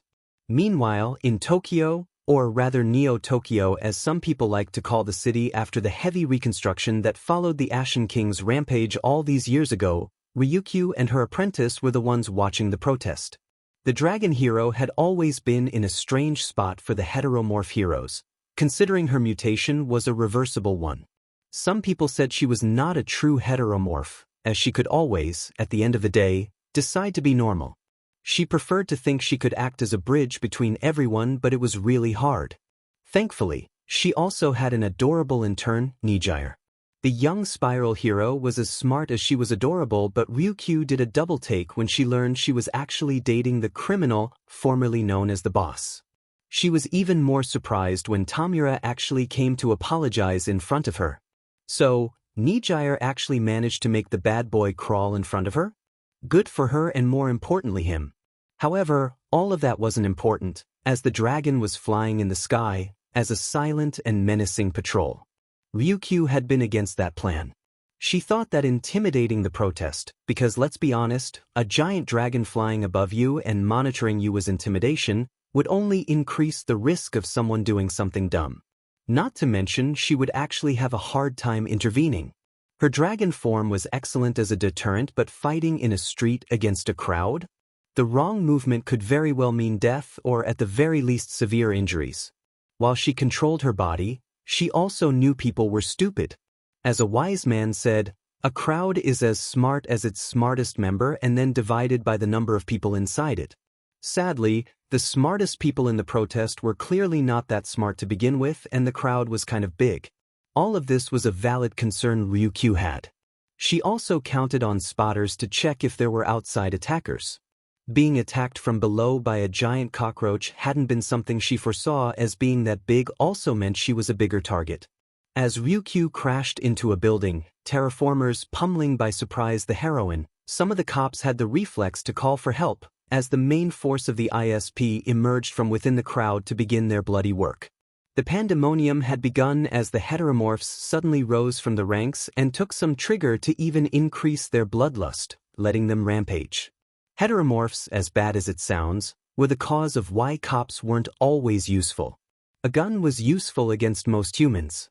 However, a chitinous plate once grew to be on a human? It easily stopped a bullet. Same if the heteromorph had the reflex of a wild beast or the heavy skin of one of the many animals that could actually tank a bullet. Guns weren't all powerful, and it was also the reason why blunt force was more privileged nowadays. If Colt had made people equal for a time, there was a reason why Armstrong wanted to create a new equalizer and had such funding for doing so. In the meantime, the best solution was heroes. Chimera had been watching the stream to check on Nedzu. Sure, he wasn't technically a hero yet, still had to get that temporary license. However, he was still worried about her, as anyone would be. Seeing the situation going foobar meant he was already in the battle mode. His sweat was running cold on his back as he ran toward the place, launching pad, as the place was nicknamed already by the students. The launching pad being the place where Izuku would try to find the best card to allow them to teleport to the place where they were needed. Once again, firepower aside, the true power within Izuku's quirk was his high support utility. Izuku, with the correct cards, was effectively a warper, a healer, a crowd controller. All kinds of support rolled into one individual. Some people thought he took the name Joker as someone trying to make a joke, and Chimera initially gave him this name in the USJ thinking that. However, Izuku managed to get hold of this name and gave it a new meaning. Izuku was the Joker. The card could be anything and very often the winning card on the board. Right now, Chimera knew he needed to bring even more cards to the game. Running as fast as he could, which was actually pretty fast when you remembered the USJ, Tenko arrived not even out of breath in front of his cousin, ready to depart. Izuku raised an eyebrow behind his own mask as he was with Bakugo, Shudo, Yui, and considering there was a flying baseball bat, probably Turu. His usual squad. I want to be in, Chimera said, not letting Izuku say he couldn't do that as he actually had a reason aside from the very obvious being protecting Nedzu. The battle royal began because of me. If I can take down Terraformers, we will put a huge wrench in All for One's plan. Izuku pondered the situation for a second. On one hand, he technically couldn't bring Chimera with them with simply his temporary license. On the other, he was also a national human asset, wasn't he? He could use that to smooth things out with Hinata after the fact. Do you have a suit? Chimera shook his head with determination. No. I don't need one. He was who he was. The first step in fulfilling his old childhood dream was to make the world known. He wasn't who he was a few months earlier. Scorpio was letting the blood pour down his body, the sticky gnarling blood trying to clot as it all but free-flowed from the wound he made. His victim was impaled on his tail, jolting with every slight movement of his armored tail. The look of fear and desperation as the still-living corpse clawed at the appendage uselessly and right in front of the cameras too. Terraformers had given a very specific order to not hurt the journalists. They needed to be seen. The sweet nectar pouring on his skin, the warmth slowly being drained out of his victim as their eyes rolled and their bodies slumped. Truly, it was a wonderful world. The next minute, he felt an intense heat cutting his tail before being caged into an ice prison. A very cold ice prison that almost made him pass out instantly because of the freezing sensation coursing through his body. Civilian hurt here. Shudo yelled as he had just cut with his own brand of his father's hell spider, the villain's tail. Yes, it was technically dismembering. However, Shudo would rather live with a dismemberment than a death in his mind. Besides, let's be honest. The ISP member had it coming. An ISP member tried to jump on him before being met in the face with a baseball bat, courtesy of Turu. Being invisible meant she was incredibly valuable on the battlefield. She could easily cover her friends and make sure no one was creeping up on them. Quickly, several Chansey were deployed by Joker on the battlefield with several Mr. Mime. The psychic Pokemons created a barrier to create a safe zone to heal the victims, and the Chanseys were doing the healing. Houndoms were to drag as many people into the barrier as possible, and in the process, trails of blood followed each one in their wake. No need to give commands, as everyone knew their duty on the field. They practiced enough after classes with all might when he had time and with the other teachers otherwise. Bakugo and Yui, with their battle-oriented dynamics, were the tip of the spear. They pushed through and disturbed the villain's strategy. Behind them, Shudo and Toru were doing the cleanup but also making sure to establish where they could bring some help. Izuku was in the background on a flying broom, thank you Harry Potter cards, to bring help wherever it was needed. He was also raining fire from the air to bring air support. The ISP was strong and had a plan. The heroes were stronger, with a proven and effective tactic and most importantly, covered more fields. However, it didn't mean winning was something instantaneous. Especially with the ISP's order to retreat immediately once the shock was gone. What allowed the HPSC to spin the event as not a total failure, however, was the last-minute decision Izuku made to bring Tamura with him. Terraformers moved quickly. There was only so much time before the Dragoon hero got to her feet. Her hands, more reminiscent of claws, slashed and scraped at her winged webbing. The reinforced bat-like wings tearing into shreds under his fingers. There was more blood than he thought there would be for something so thin. Maybe her transformation added veins inside it? What a weakness! She got a good hook into his side, flinging him off, but the damage was done. She would fly no more, she would flee no more. His grin sharpened as his opponent put her hands up as if this was going to be a fight. It was going to be a slaughter. Terraformers ducked under the first fist sent his way, the next 4 got him and cracked the roof of the building, causing them to fall down through 3 floors. It didn't hurt that much for the cockroach-made man, so he waited for a long moment. It wasn't until a good few hits nearly sent him through the floor again into whatever lies below that he had his chance. An extended arm of a tired heroine. He latched on, his feet on the dragon's shoulder as his body locked around the arm. Then he pulled. It wasn't instant, far from it. He was thrashed about as she swung him around trying to dislodge him. First the elbow popped, a sickening sound that was almost like a can being crushed. Then the screaming started and she had a set of lungs on her. Each pained yelp was emptied by another attempt to get him off her arm as her eyes went wild. The tearing was a sound of euphoria to him. Bone and flesh tore, harder than normal, but flesh is flesh. Blood stained her other hand as she tried to stop the bleeding, to worry about her own life and the now useless arm to stop the villains.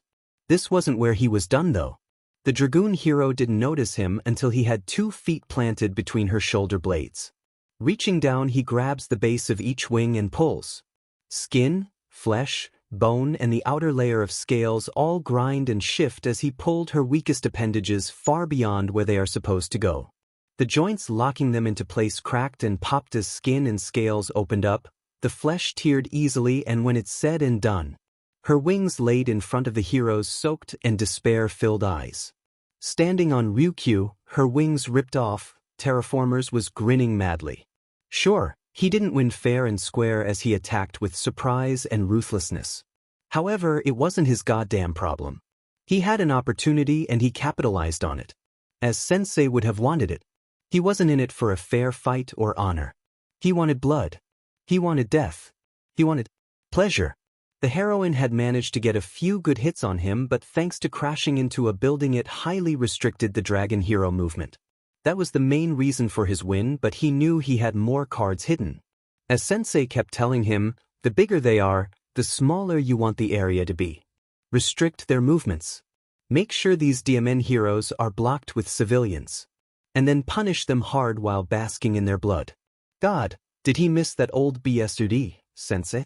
Then he got hit in the back by something. Something that actually made him grunt with some light pain. Turning back, he saw a blue-haired woman with some spiraling energy floating outside of the building.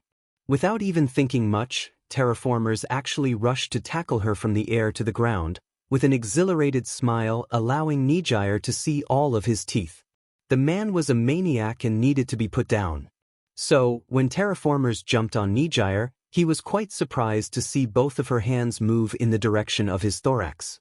He was even more surprised when he felt his skin getting shredded thanks to Nijire's spiral energy. As said earlier, bullets were almost not effective against most heteromorphs. Not all the incendiary rounds, but to be fair, fire was the weakness of a lot of things, and more importantly, piercing rounds.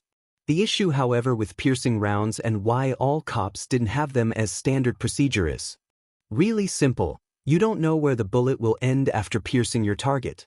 Congratulations, you just stopped the criminal. You also lodged a bullet in a passerby who didn't see the commotion because it was too far from them. Nedzu didn't have that issue.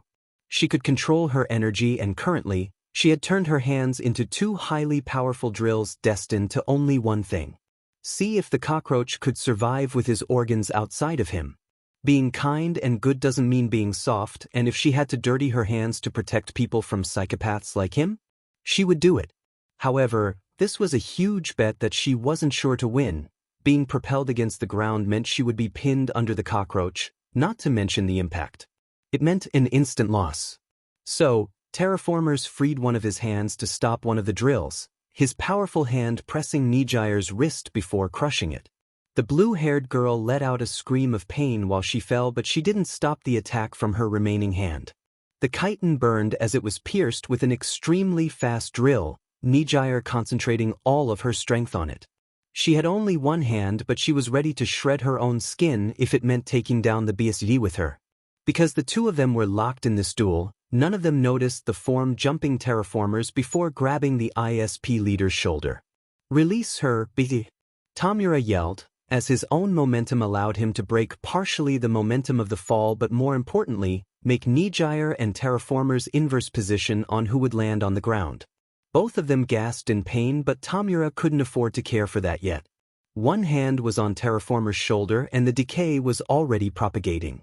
Yeah, having a quirk that bypassed all kinds of resistance was extremely powerful. Sure, it needed a bit of time to propagate, but Terraformers noticed after a moment what was happening and threw Nedzu at Chimera, trying to buy time and get some distance. "You fucker! You were Sensei's student too." Terraformers yelled his rage at what he saw as a traitor. "I told Sensei to throw you away after your first failure."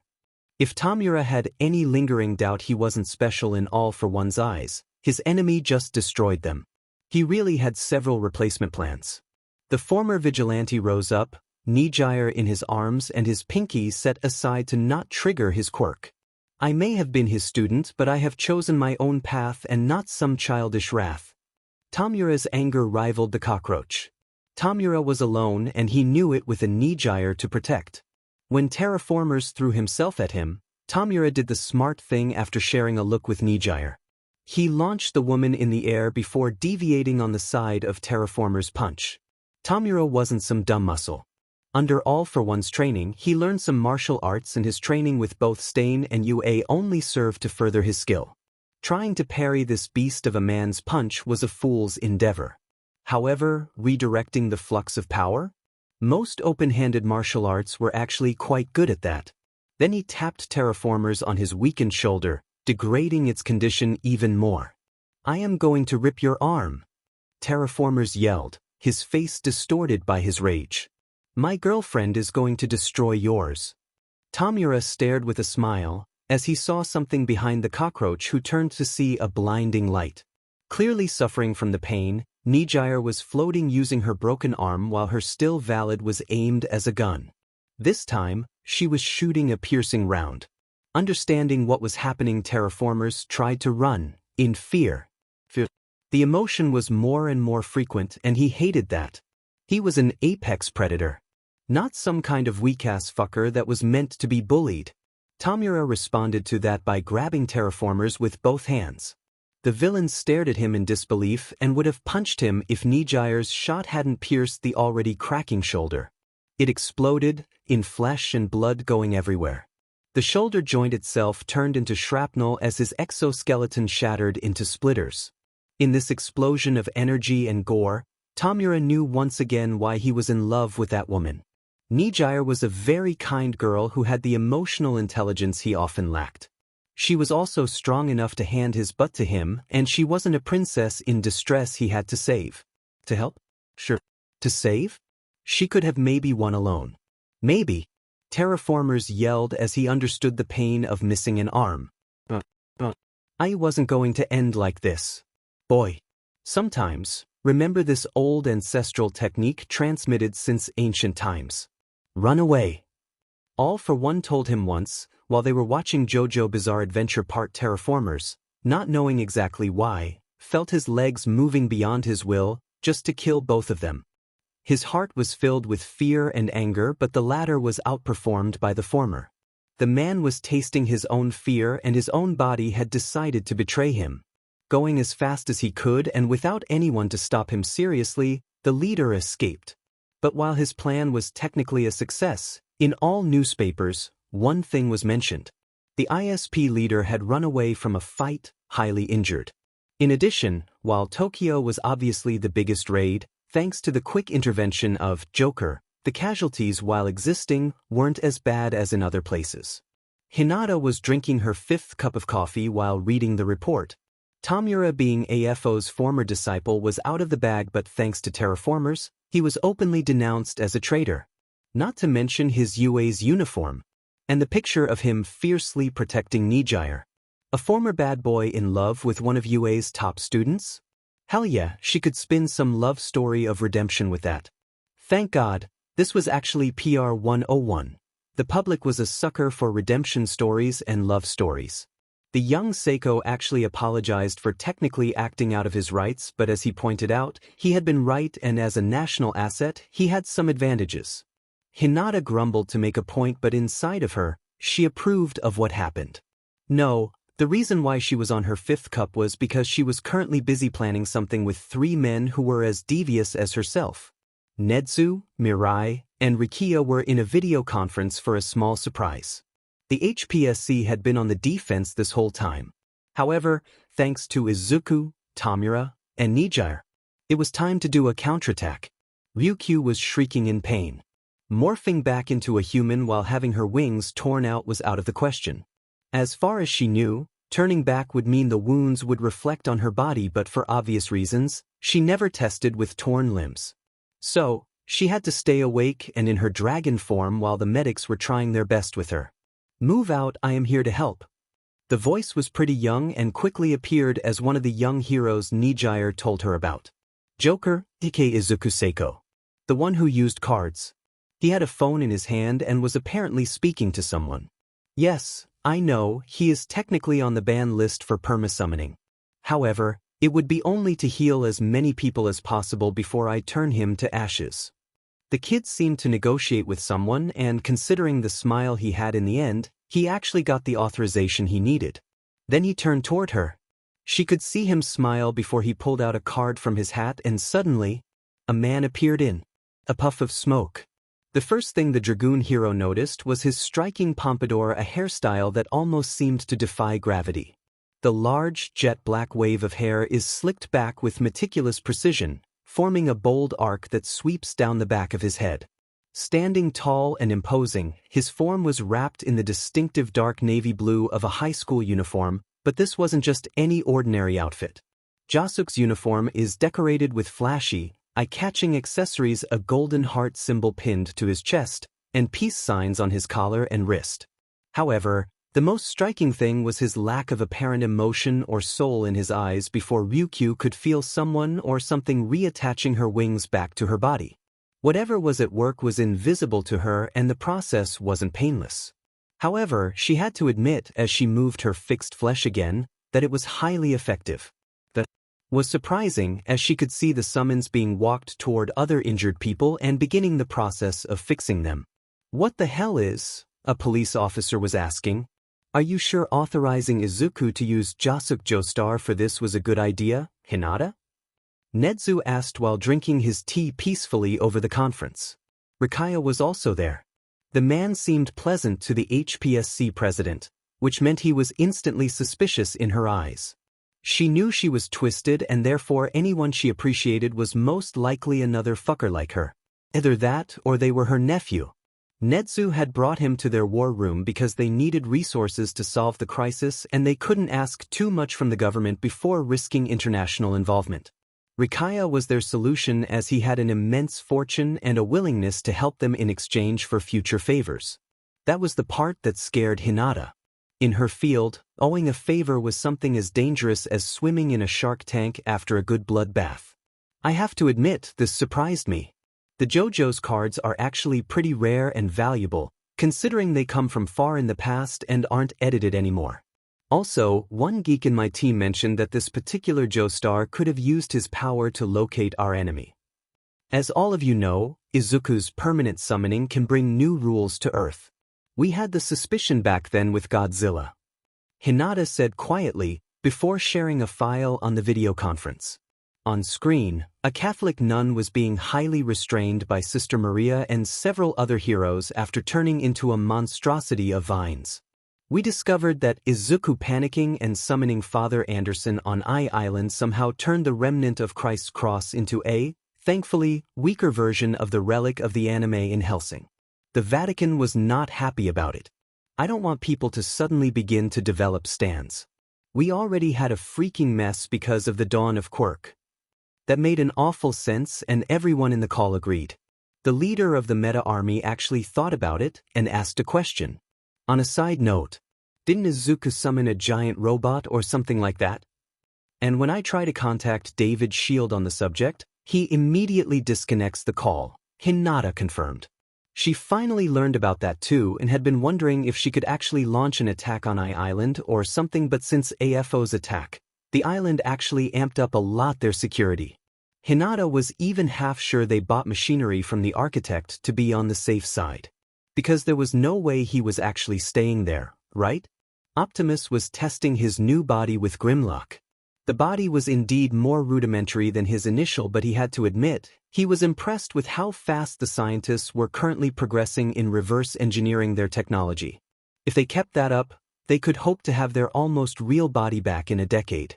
This new fellow in a full robotic body actually sped up the process, and more scientists were coming from everywhere to help on the project. Truthfully, David pretty much sent a message to all the nerds of the world asking for help. Help for Optimus Prime. Unsurprisingly, a lot of them answered the call. Even 200 years later, the Transformer fandom was still a scary sleeping beast. Their idol in the material plane was simply awakening it. Also, some other fellows simply liked giant robots. No need to think too hard about it. Instead, she looked at Rikia.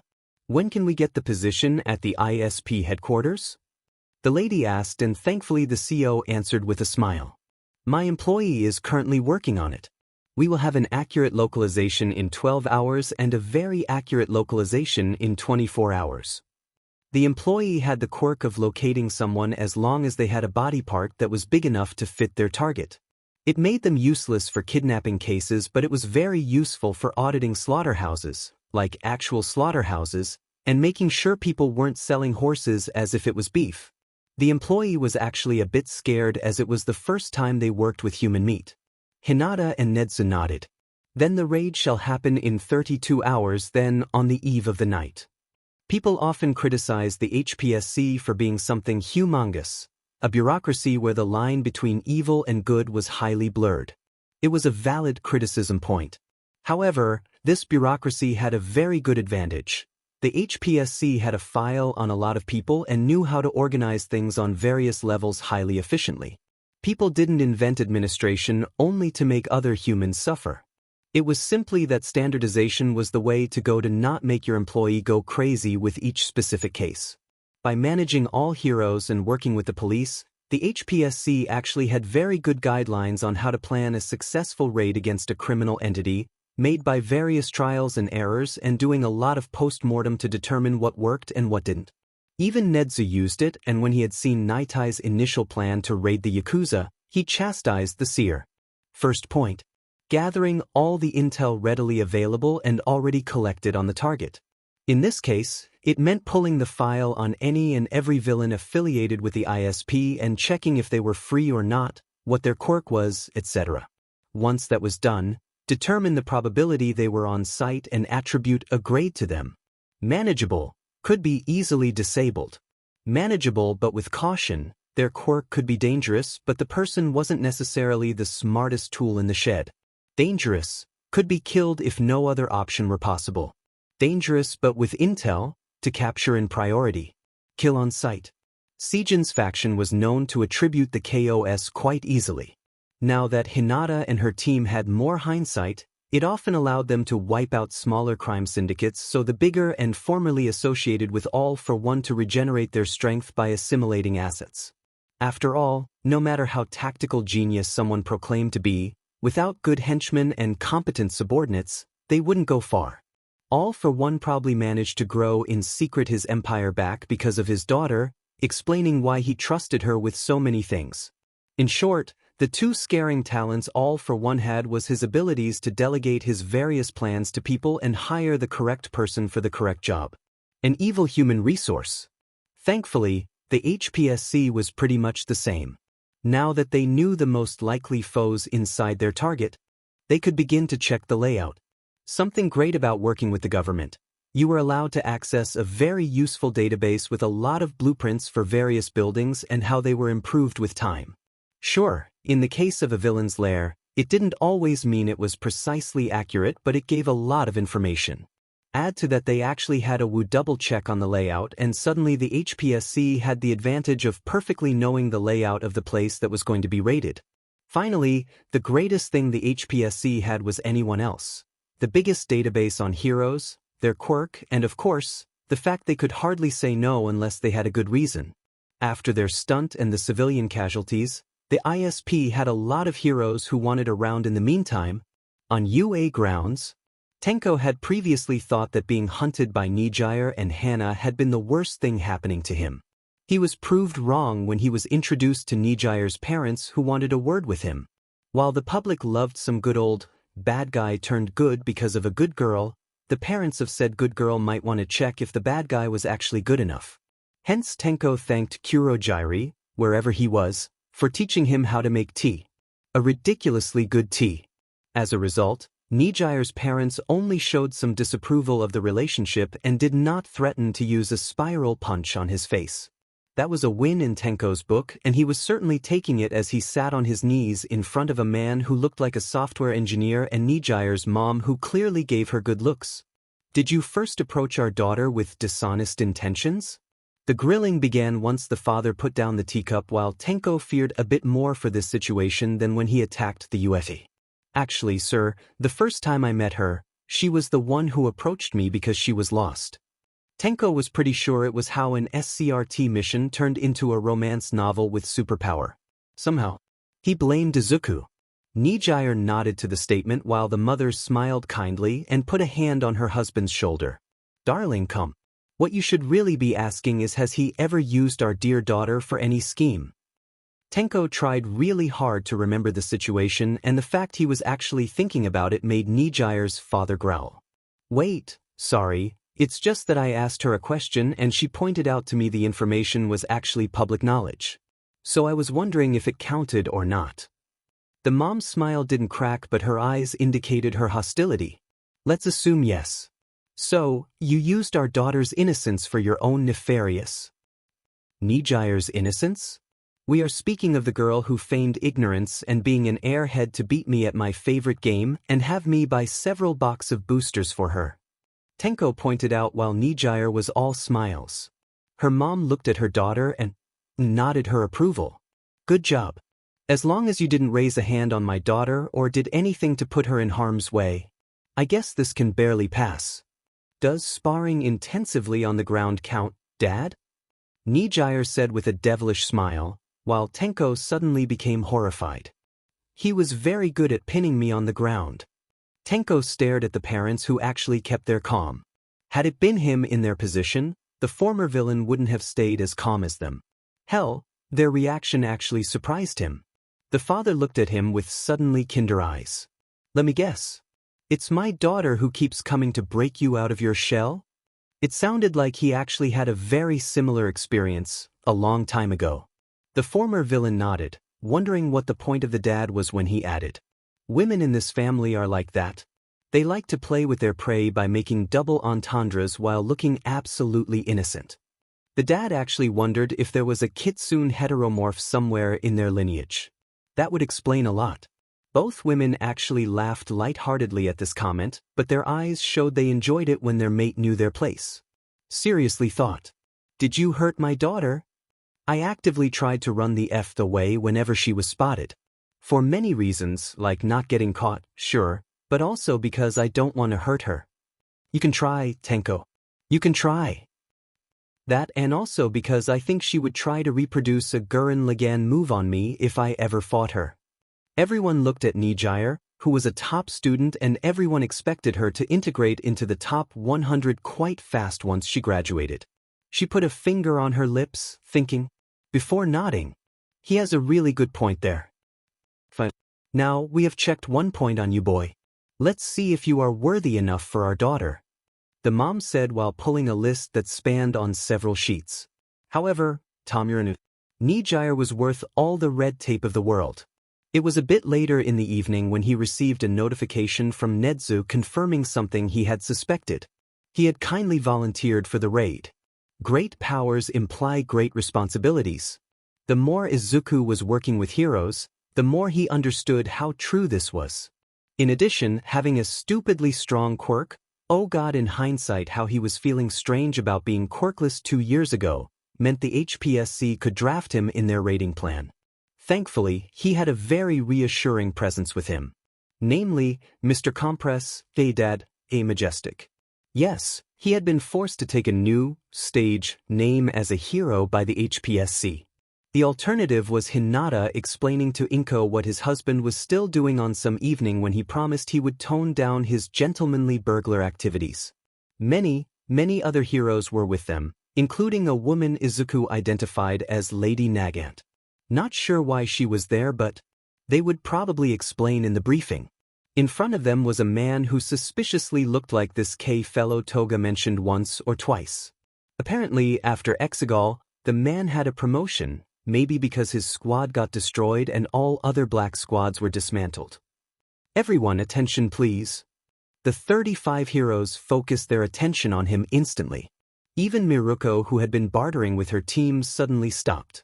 Everyone knew what was at stake. Kay gestured and a hologram with the ISP hideout was in full vision for everyone. This is an annihilation mission. As far as we know, unlike the previous leader, Terraformers isn't the kind of villain that keeps hostages. If you find any quirkless human inside, make sure to confirm who they are with our control command. Considering their recent tactics, we can't exclude they would continue to train under a quirkless appearance. The prime objectives are killing Terraformers. If you can take him alive, it's nice, but at this point, he has been deemed as too dangerous to be taken safely alive. Finding the comic cover part. If you find it, you are to immediately contact Dustborn, formerly known as the boss. Finding how they managed to turn off their quirk and any intel related to that. If it's a drag, we doubt they have the means to create it. They most likely are the distributors, but we need to find the source. This is the order of completion. Unless proven otherwise, any individual inside the building is to be assumed as hostile. As for the battle plan, you will be put into a group of 7 to 8 people. Majestic will put you into a marble that will be shot by this person who isn't Lady Nagant. Will allow you to get inside their building and be in the perfect position to make them taste their own medicine. If you need reinforcement, you will say it clearly with your position over the comm link. Joker, here, will then create the reinforcement needed and it will be delivered to you with the Nagant Express. Any question? Unlike what people saw in most movies, people had questions that had to be answered. Frequencies, what could be asked of Izuku? Did they have aerial support? Yes, as Ryukyu was now able to fly again. Burning was on her back to shoot mortar shots at anyone trying to flee the battle, and of course, the communication to each team of the list of villains suspected to be inside the building, their quirks and analysts' opinion on how to take them down. Why, of course, heroes and the government had teams of people dedicated to how to take down dangerous individuals. It's not like they would wait for a quirkless genius teenager with an acute mind to begin such a service. That would be silly. The raid was a slaughter.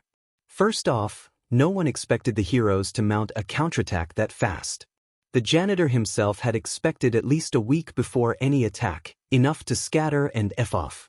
The end result? In the kitchen of the ISP, 2 children peered through the door.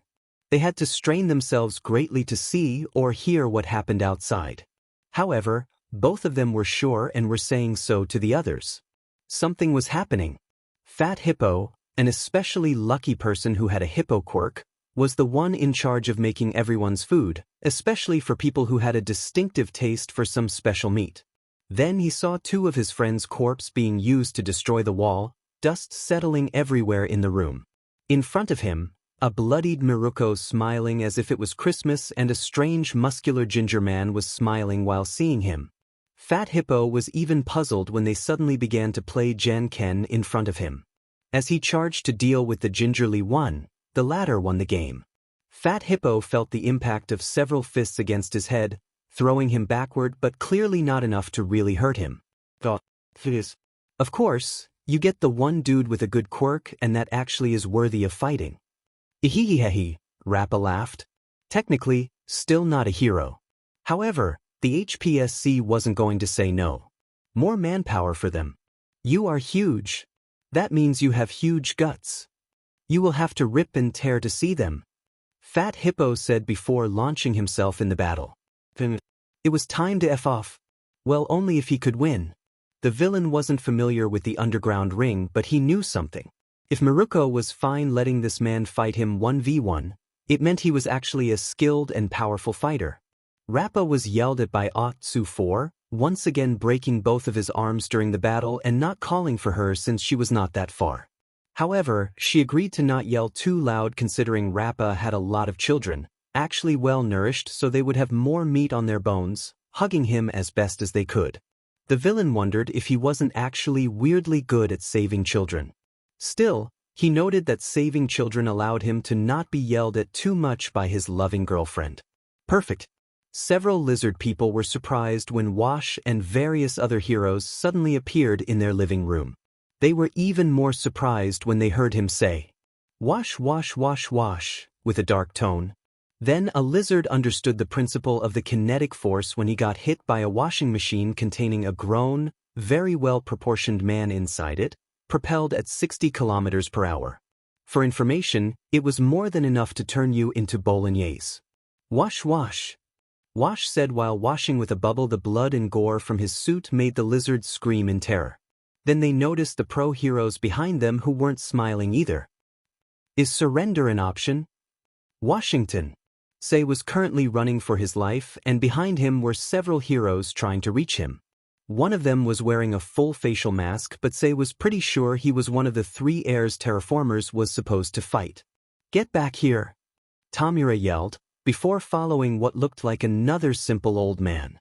Dustborn, what are you doing?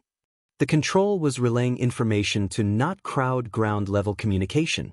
Pursuit. I know a sick F when I see one. I was raised by one and he taught me how to detect another. Understood. We don't have a vision of the potential target. Joker asks you what kind of reinforcement you want. If Looney was there, I would ask for her. Chimera said, groaning. Technically, Looney's status was kind of weird as she didn't have Nedzu's clout to get citizenship. Also, and very honestly, they had better things to do, even Looney admitted that much. Or even Himiko. You could say whatever you wanted about the HPSC's Death Squadron, but Himiko was insanely fast if needed to. Chimera wasn't bad either, but to his surprise, several mutants rose up. Hey! He is with us. Sadly, one of the strongest points of the ISP was their brotherhood. If you managed to get into the clan, you are part of it. Say for the first time in his life had companions. Hell, in the 3 days after the Bloody Monday, he had been celebrated as a hero. Everyone knew the whole thing had been possible thanks to him, even if Terraformers had lost an arm. Say knew his best option to stay alive was to find Terraformers. The cockroach was actually quite good for running away, and either the man would kill him, which Say weirdly saw as fair, or would escape with him. Say knew way too many things about how the ISP worked now. Still, he was hunted by the boss, and even the sacrifices behind him weren't enough to truly gain time. So, when Say managed to break into the throne room, he was surprised to see Terraformers already fighting. Gang Orca, Miruko, who somehow remembered there was a very big bad one nearby, and several other fighters. While Terraformers in his normal state could have fought several of them, he was simply overwhelmed. So, Say did the only thing possible to actually have an opportunity to not lose. He activated the sprinklers. See, Making each of the mutants take their quirkless drag was kind of a pain. Also, many had trouble with showers, due to the bathrooms of the Forgotten Hotel serving them as a base being made for normal basic humans. Instead, say simply put the quirkless drag in the water supply for the sprinkler, and when they had a training session, he would use it. Faster, easier. All heroes stood for a second as they realized what this little old man did as the water slowly turned them into humans. Then they saw the janitor take out a taser. Powerful enough to hurt them all, really good considering how soaked they were. No one moves. Terraformers could have kissed the janitor as he ran next to him as fast as possible. When Chimera reached the room, the janitor and Terraformers were surrounded by all heroes who were wondering how to take down the two criminals while balancing their new bodies. His arrival tipped even more the scales in Terraformer's mind. He had no quirk, no more men probably, and his arm was still slowly regenerating. It was an utterly and totally crushing defeat. So, he reached for something on his back and yelled something unexpected for everyone. "I give my points for an emergency rescue." The one-armed man was desperate, to be honest. In his hand was the comic cover, and suddenly he and Sei were covered in a black fog as Chimera rushed to stop them. "Greetings, Dear Chimera. I see the hero's life treats you well," the undead butler said with a voice betraying both his joy and his pain toward the situation. "I am sorry to take the prize away from you so suddenly, but he paid." "Kurojiri." "No!" Chimera yelled in rage with all of his might. "Sadly, you don't have enough points to make me obey," Kurojiri firmly stated, the inbuilt commands inside him preventing him from outright going to his former charge and hugging him. "Good luck with the war." Just like that, the main prize of the raid escaped, to the heroes' collective fury. Little did they know that Terraformers would quickly discover a proverb. To fell from Charybdis to Scylla. Somewhere else. North of Japan. "Thanks Kurojiri, you saved us exactly as we needed." Terraformers thanked the undead butler, having a newfound respect for the little hands, the workers. Sei, meanwhile, didn't really have the same opinion. "Sir? Where did we get warped?" Member of the ISP faction. The escaping move allows a player and any members near him to get teleported wherever the administration member of the war is. Kurojiri happily answered as the festivity around them ground to a halt and Terraformers was suddenly in awkward silence. "Big brother? I actually like that one and I owe him one," Sejin said as she was lifting her niece on her shoulders. Leaner than their father but with distinctive white hair and some red eyes clearly betraying his lineage, Baylor wanting to honor all for one during his trip to Japan, the Western Crime Emperor rose up to face the last two free ISP members. "I know, dear sister. That's why I am not going to kill them. If they give me politely and fast what I want. Namely, the comic cover." Terraformers, even without his quirk, knew he wanted to run away in front of this man. This monster. Also, I want all of his remaining points. I think I might have just enough with my next project to buy me the last fragment. "Hey, that's..." Terraformers was going to protest when he saw several eyes grow on Baylor, some irradiating fire, some ice. And Sejin is behind making signs don't. Well, more like miming someone hanging themselves. Sejin might be a beach but Terraformers saved her before and she always paid her debt. Well, at least she tried to. Sei, who had been on the weak side all of his life, nodded toward his chief. Terraformers had been defeated. "I need to know. Did you plan for this?" Terraformers said as he handed the cover, hoping the Caucasian would hold his part of the bargain. "I will teach you something I learned from my old man. You have two types of mastermind.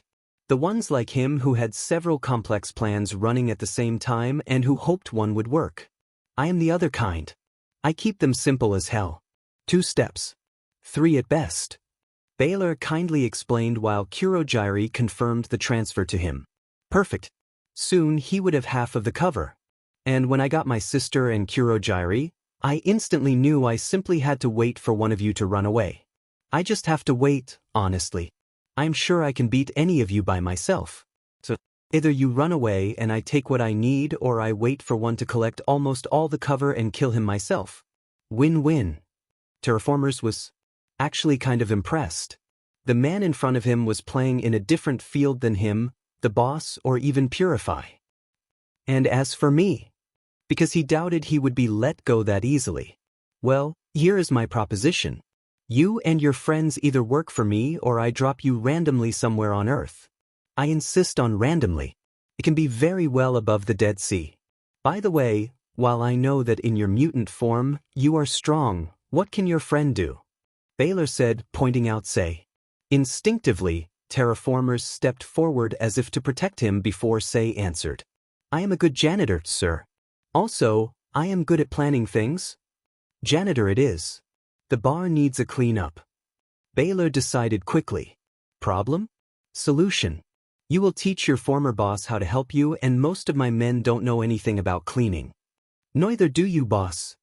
A huge cyclopean man said with a smile to the crime lord with way too many eyes. F you, Mark. Baylor said playfully with one of his henchmen, showcasing actual strong bonds to the two people who were still under all for one's idea of how to rule a crime empire.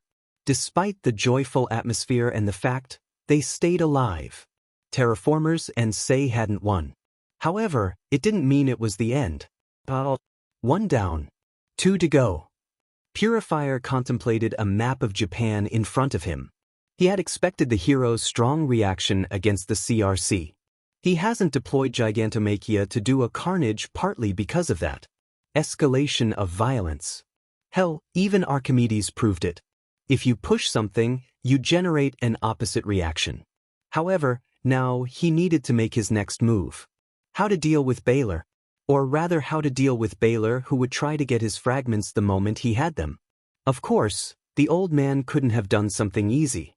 The CRC leader sighed when he massaged his head to relax a bit. Compared to Terraformers, he was in a better position. More men, even if they were weaker than his, more money, and he was spreading his influence. His points were accumulating slowly, but it was going up. However, he needed to get 4,000 points quickly. Because otherwise, Baylor would be in the best position possible. With one card, he could prevent the game from ending. Baylor had a whole infrastructure behind him already, and on a scale Purifier couldn't even hope to match. He could hire some of the most dangerous mercenaries/villains available and steamroll him pretty easily. The man was an outside problem that suddenly decided to raise his head and F up the day of everyone else. Simply by existing. My lord? Your command? Iwani asked, not in his combat gear when he was resting in the citadel. Purifier thought about it long and hard. He needed to go on the offensive because the longer time passed, the more probable either the heroes would find his hideout or Baylor would lose his patience. However, doing a big coup wouldn't make Chimera necessarily come out unless he also got out in the open. The situation was complex.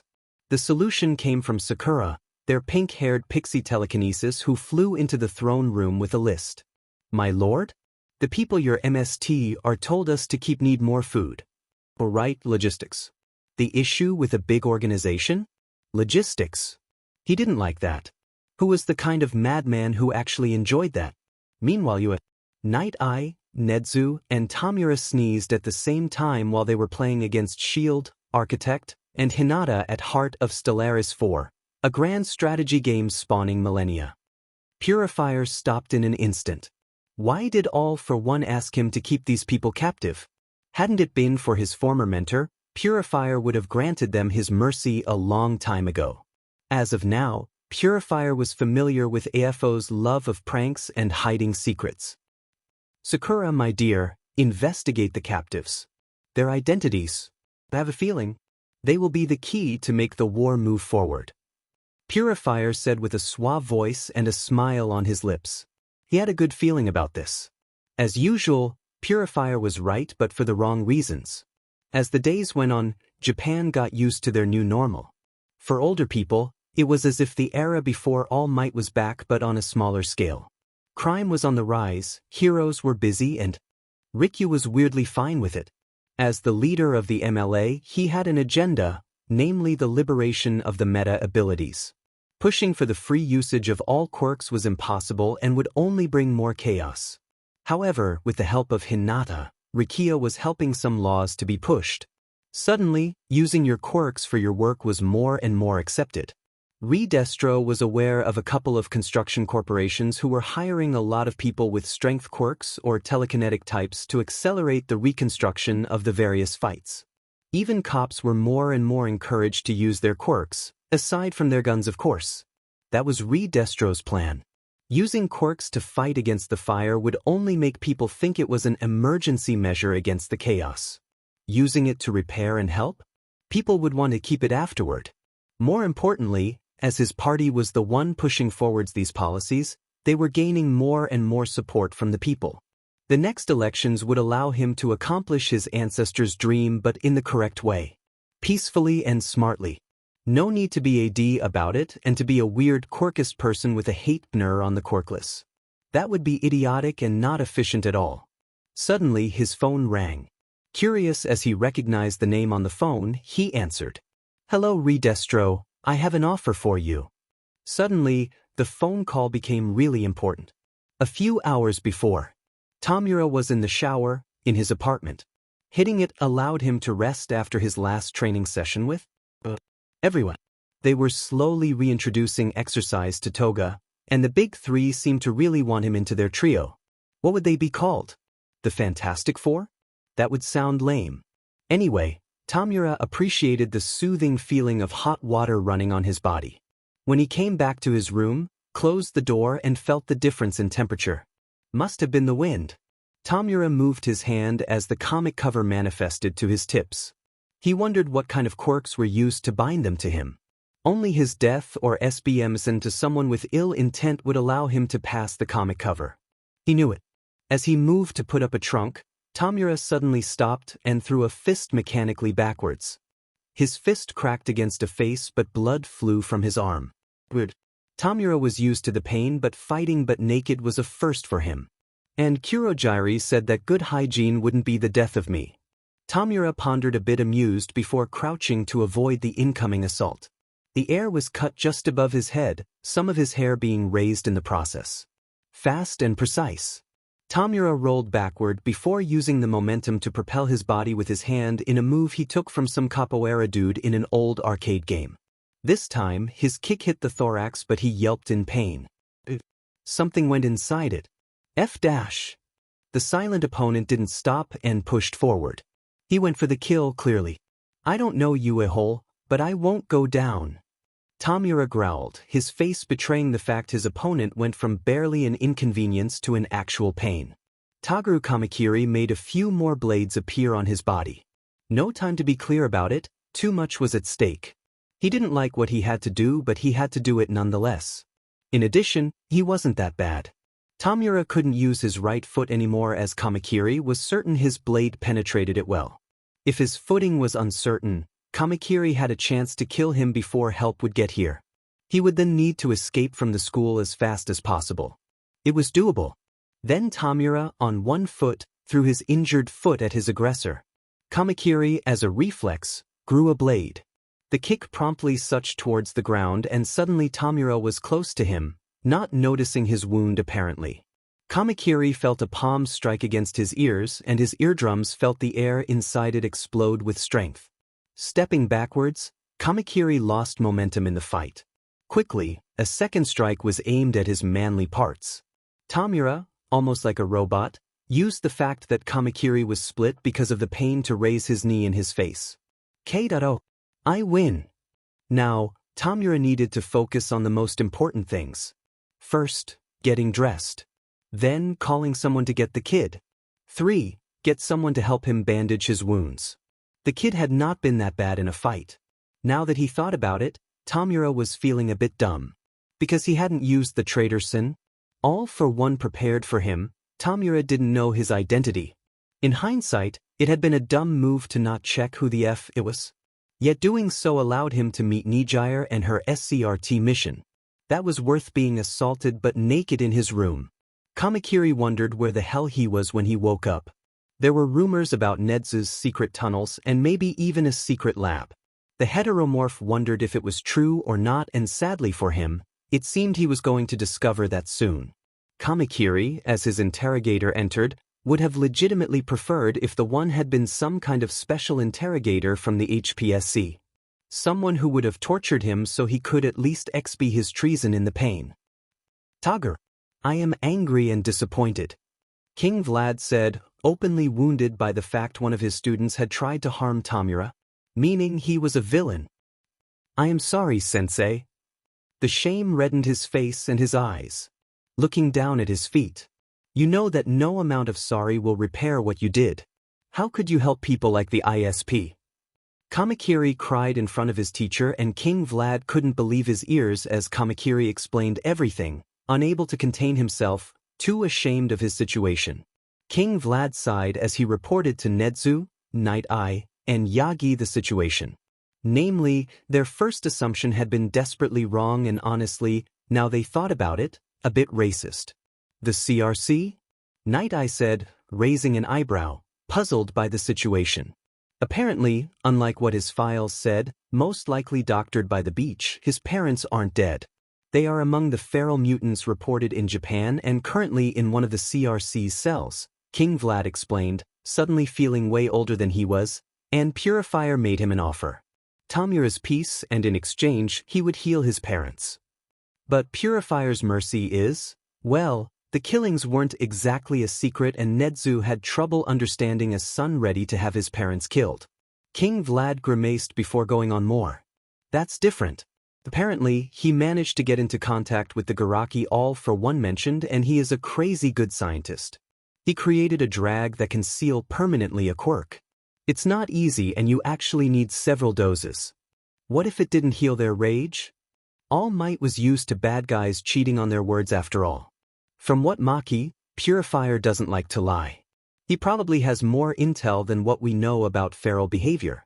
It's probably quirk-related. Maybe some kind of trigger product but at a level we can't detect in a supply. Or simply a kind we don't know anything about. Nedzu theorized. Night Eye held his chin, thinking hard. Yagi was too old for this and honestly, he was only a moral support. And also because he wanted to protect as much as possible Nana's grandson. So, what you are saying is we have a mole from the CRC and who had a meeting with them quite soon, is that right? Yes. But the moment they are aware he spilled the beans, he's going to be killed and his parents will probably follow quite fast. Not if he is already dead and we act fast, Night Eye said as if commentating on the weather as Yagi stared at his former sidekick incredulously. He wasn't thinking of what he was thinking. Night Eye. I know All Might. But honestly, considering how good Nagant's aim is, we might actually pull this off without actually killing him. Yagi growled and Vlad King slammed the table. You are not going to shoot my student, you maniac. Even if you can assure me he is going to be okay. Vlad had surprisingly good lungs to yell that loudly. He yelled even louder when Night Eye explained to him why he couldn't even assure him his student would be okay.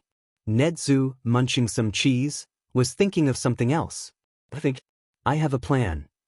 Cloak was fully healed and ready to go back to a mission after the last one against the ponies. He didn't want to speak about it and Cloak was of the same mind. Currently, his mission was a high priority. They managed to find a mole with the correct quirk for a fast assassination. Cloak was to retrieve him and the comic cover and get back to the Citadel as fast as possible. In his cloak, he was waiting at a park for the kid. After that, he would warp them below the bench he was sitting on. It would allow them to reach the lost part of the sub-metropolitan. From there, he would then take the kids to a safe house and finally relocate them to the Citadel. Quite the long travel, but it was how they managed to avoid getting detected for the moment. Still, the park was nice, even if the air was unexpectedly chilly. Cloak could almost swear he saw a few snowflakes here and there. Still, the man rose up when he saw the young mutant. He would get his own dose of anti-quirk serum, as per Purifier's. The young man seemed scared, most likely because he killed a man in UA. However, let's be honest, heroes wouldn't kill him, right? Getting caught wouldn't be a fun experience, however. Kid? Do you have it? Cloak wasn't going to transport him otherwise after all. In fact, he would most likely kill him there and there to prevent any leaks. Kamakiri quickly produced the cover, reaching for his jacket. Then the situation went out of control faster than a Warhammer 40,000 fan in front of a free hardcover omnibus of the Horus Heresy. Namely, an ice dragon, out of nowhere, crashed on Kamakiri, in front of Cloak, who got propelled against a tree because of the impact. What? A man in a heavy coat walked among the ice spike generated by the falling dragon and picked up the fragment. Cloak knew he was outgunned, but he needed intel. Who are you? I am Geaton of the Meta Supremacy Army. As of now, I am one of the players in this game. I only care about ultimate power. Purifier threw a table across the throne room when Cloak, escaping alone, explained the situation. Shortly after his declaration, this Geaton flew away with a huge smile on his giant dragon. Thankfully enough, he had been easy to trace, but the situation was one he didn't like at all. He was forced into a fight. Clearly, this Geaton didn't know the board, or at least didn't know about Baylor. Otherwise, he wouldn't advertise his position like that. Purifier inhaled while thinking about the situation. It was very likely a trap. How could this Geaton have known of their meeting after all? Maybe he had his own moles and Purifier took him by surprise, forcing him to move faster than he had wanted. The issue was, Purifier was forced to attack. Otherwise, Baylor would be on the move and get a part of the comic. This would virtually end the game in his favor. At most, Purifier could negotiate with him and maybe use Garaki and Overhaul to achieve his goal and erase all heteromorphism, stopping the government conspiracy. But it would be highly dangerous. He really wanted to avoid that. Purifier made a sign to Iwani. Assemble the army. The CRC will march onto Mount Fuji. How fast can you do that? Because, yeah, this jerk-ass of ice manipulation decided to apparently land and hide there. For God's sake, 2 days if we forego any idea of stealth. Do so. A month later, Mount Fuji would be renamed the crater. Geaton was waiting on MT Fuji. Honestly, it was nice. It was cold. If he felt spiritual, he could almost feel the sacredness of the place flowing. He didn't understand why he had to steal this thing from a kid. Why was he ordered to do it at full strength? Not that he was complaining. Both Garaki and Re-Destro had the same issue in his mind. They were too secretive. Granted, Garaki was old as hell. He had an excuse, and honestly, the man was overflowing in passion and wasn't afraid of shedding blood. That balanced the sneaky stuff because the old man was fragile as hell. Geaton hated Re-Destro for deciding to focus their effort on soft power and cultural shifts to liberate meta abilities. They could win in a glorious fight, not like politicians. The strong were supposed to fight and the sheeps followed them. They weren't supposed to wait for the sheeps to come up with ideas just like them. Geaton, are you in position? A voice came in his comlink. Finally, some good actions. Geaton smiled as he raised up on his feet. Indeed, Doc. As you asked, I have the comic cover that Re-Destro asked me to steal. I think it must have scared him shitless to hear me go independent. Live reaction from Re-Destro office. That son of a beach. No offense, hypothermia. None taken. My mom was a beach. Now your role is to hold the line. If everything is going as planned, you will have reinforcement in 1 hour. Garaki and him both knew what reinforcement meant, and it meant the ice user smiled under his heavy and hot coat. Don't worry, document. It's not like I am alone. What do you mean, our top fighters defected? Re-Destro was close to having a panic attack. All of his reports had indicated the radicals weren't that spread. Skeptic groaned as his boss was already on his butt, and not like one of his piece of culture he liked to read with some wine. I mean, sir, we actually got played by Geaton or whoever is leading the radicals. They actually managed to hide their numbers by doing a very advanced cover tactic. Which is, they learned to shut up. They learned how to shut the F up and wait for the correct opportunity to strike us in the back. Skeptic was legitimately surprised. How the hell did Geaton manage to avoid his digital network of surveillance? The answer was simple. Pigeons and actual mail with the correct cipher on it. Sometimes, old school worked well for a very good reason. Geaton looked at his army. All the people in the MLA who were tired of waiting for this society to collapse under its own lies.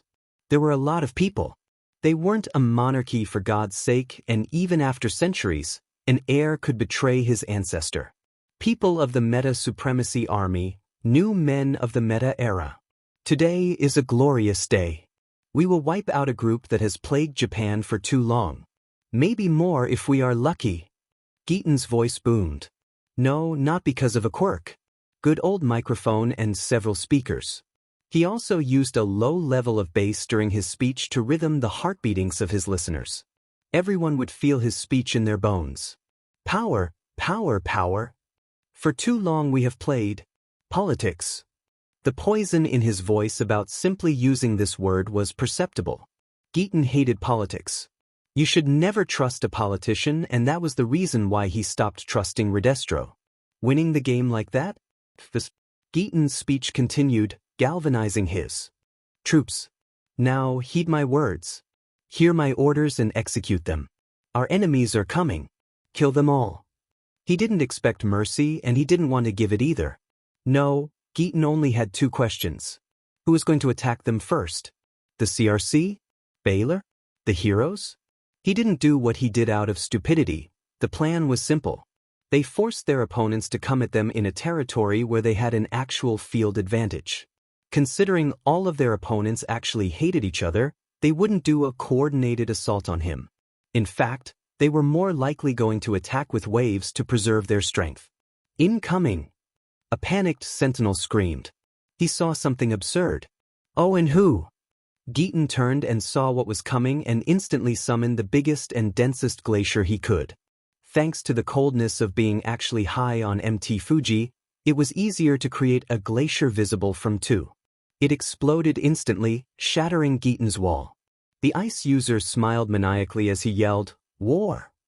Die for him, sir!" Gigantomachia answered with rage, plunging both fists on the leader of the MSA. He was going to win this war for nice MSTR Purifier. Purifier had to pay a lot to have everyone move as fast as possible. As a wise man once said, traveling illegally was always faster but also cost more. However, it was something that needed to be done. Besides, thanks to his deal with Overhaul, he actually had some money to pay all kinds of warpers. He was making sure to keep his points as high as possible. If the war was bloody enough, Purifier could most likely buy the last part of the comic cover. Then he would have to fight or negotiate with Baylor. Or maybe hire a thief. Possibilities would be open and he would finally have the momentum needed to win this war. However, climbing the mountain was something that was going to make the attack costly. Even with Gigantomachia being their spear, one man alone wouldn't be enough to win. More importantly, Purifier knew the weakness of his strategy. He had just revealed his strongest card. He needed to work fast, as Baylor and the heroes now knew what was happening, most likely. A pincer attack was totally happening, even if their rear guard was ready to give their lives for the cause. For purity and a pure world. In a cold and logical world, the heroes would have simply waited for the criminals to kill each other.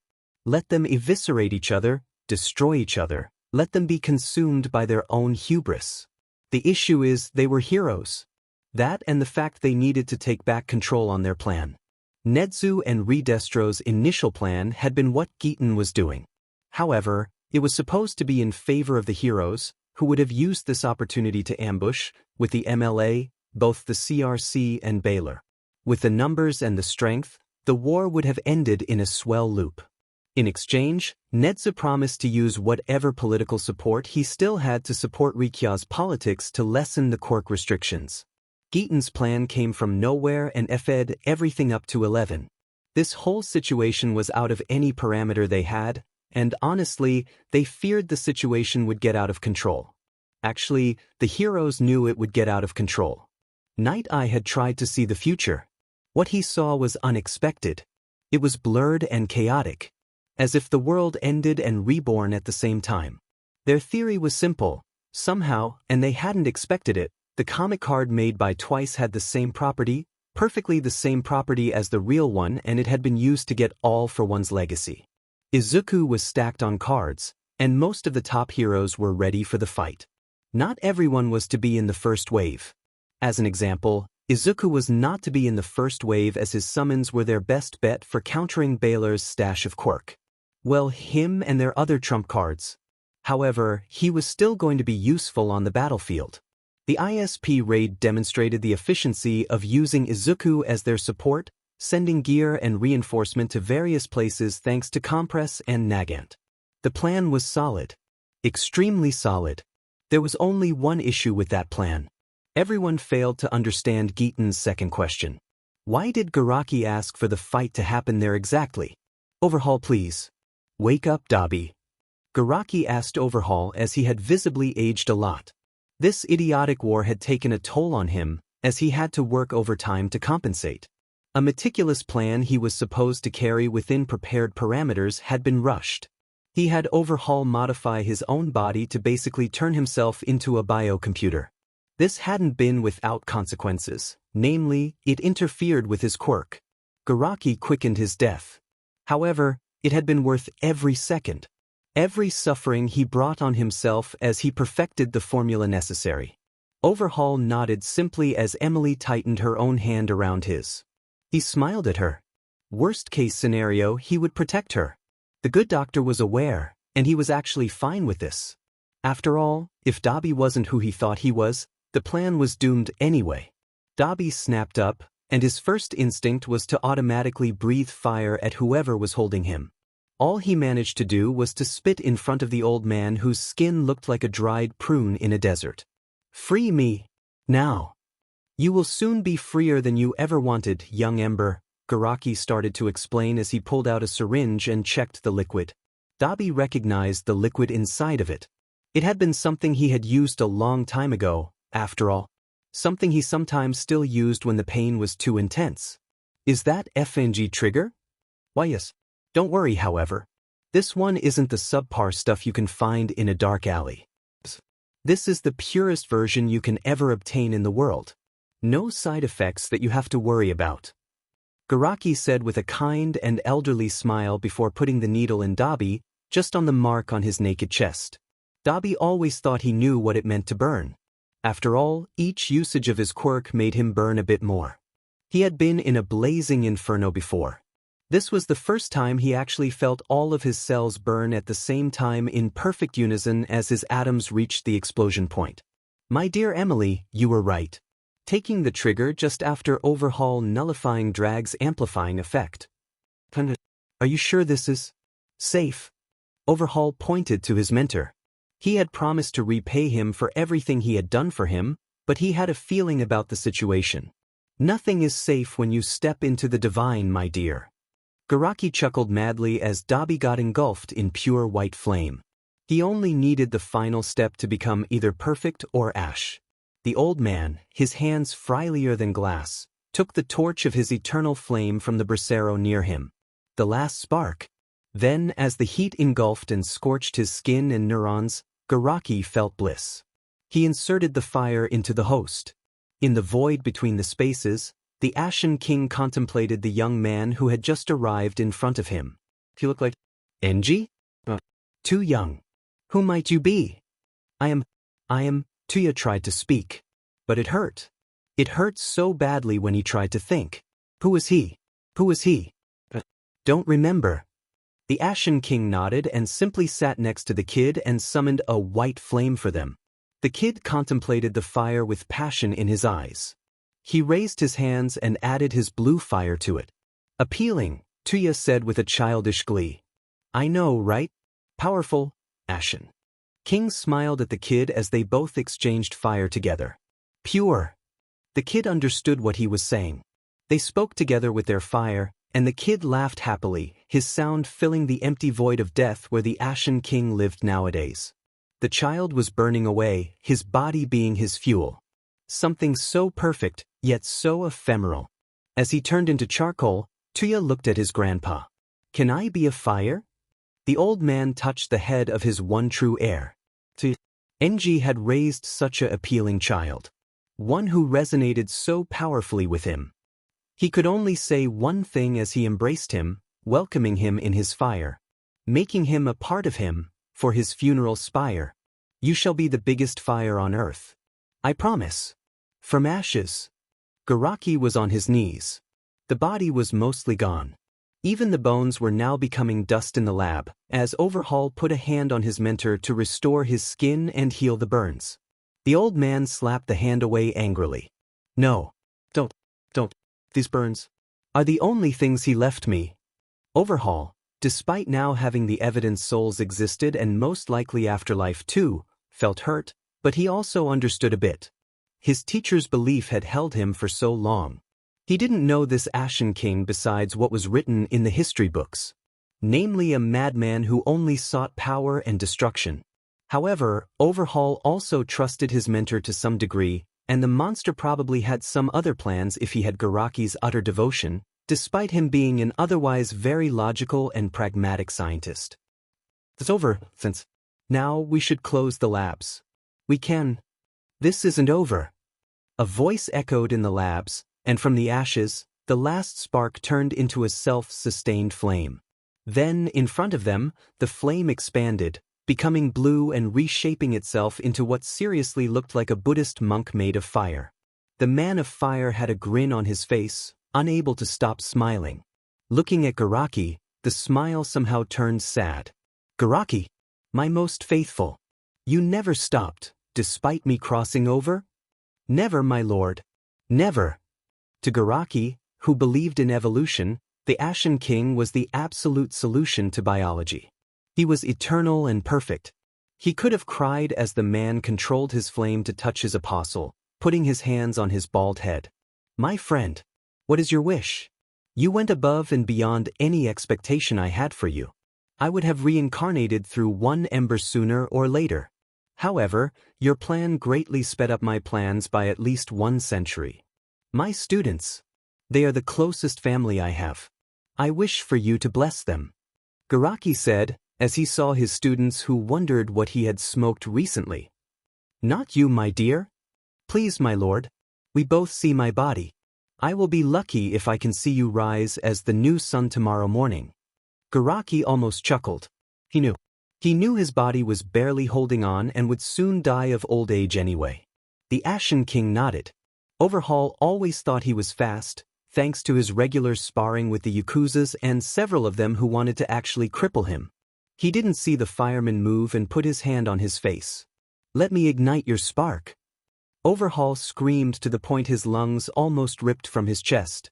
At least, this is what would have happened if his body didn't burn so hard as his quirk sparked inside of him.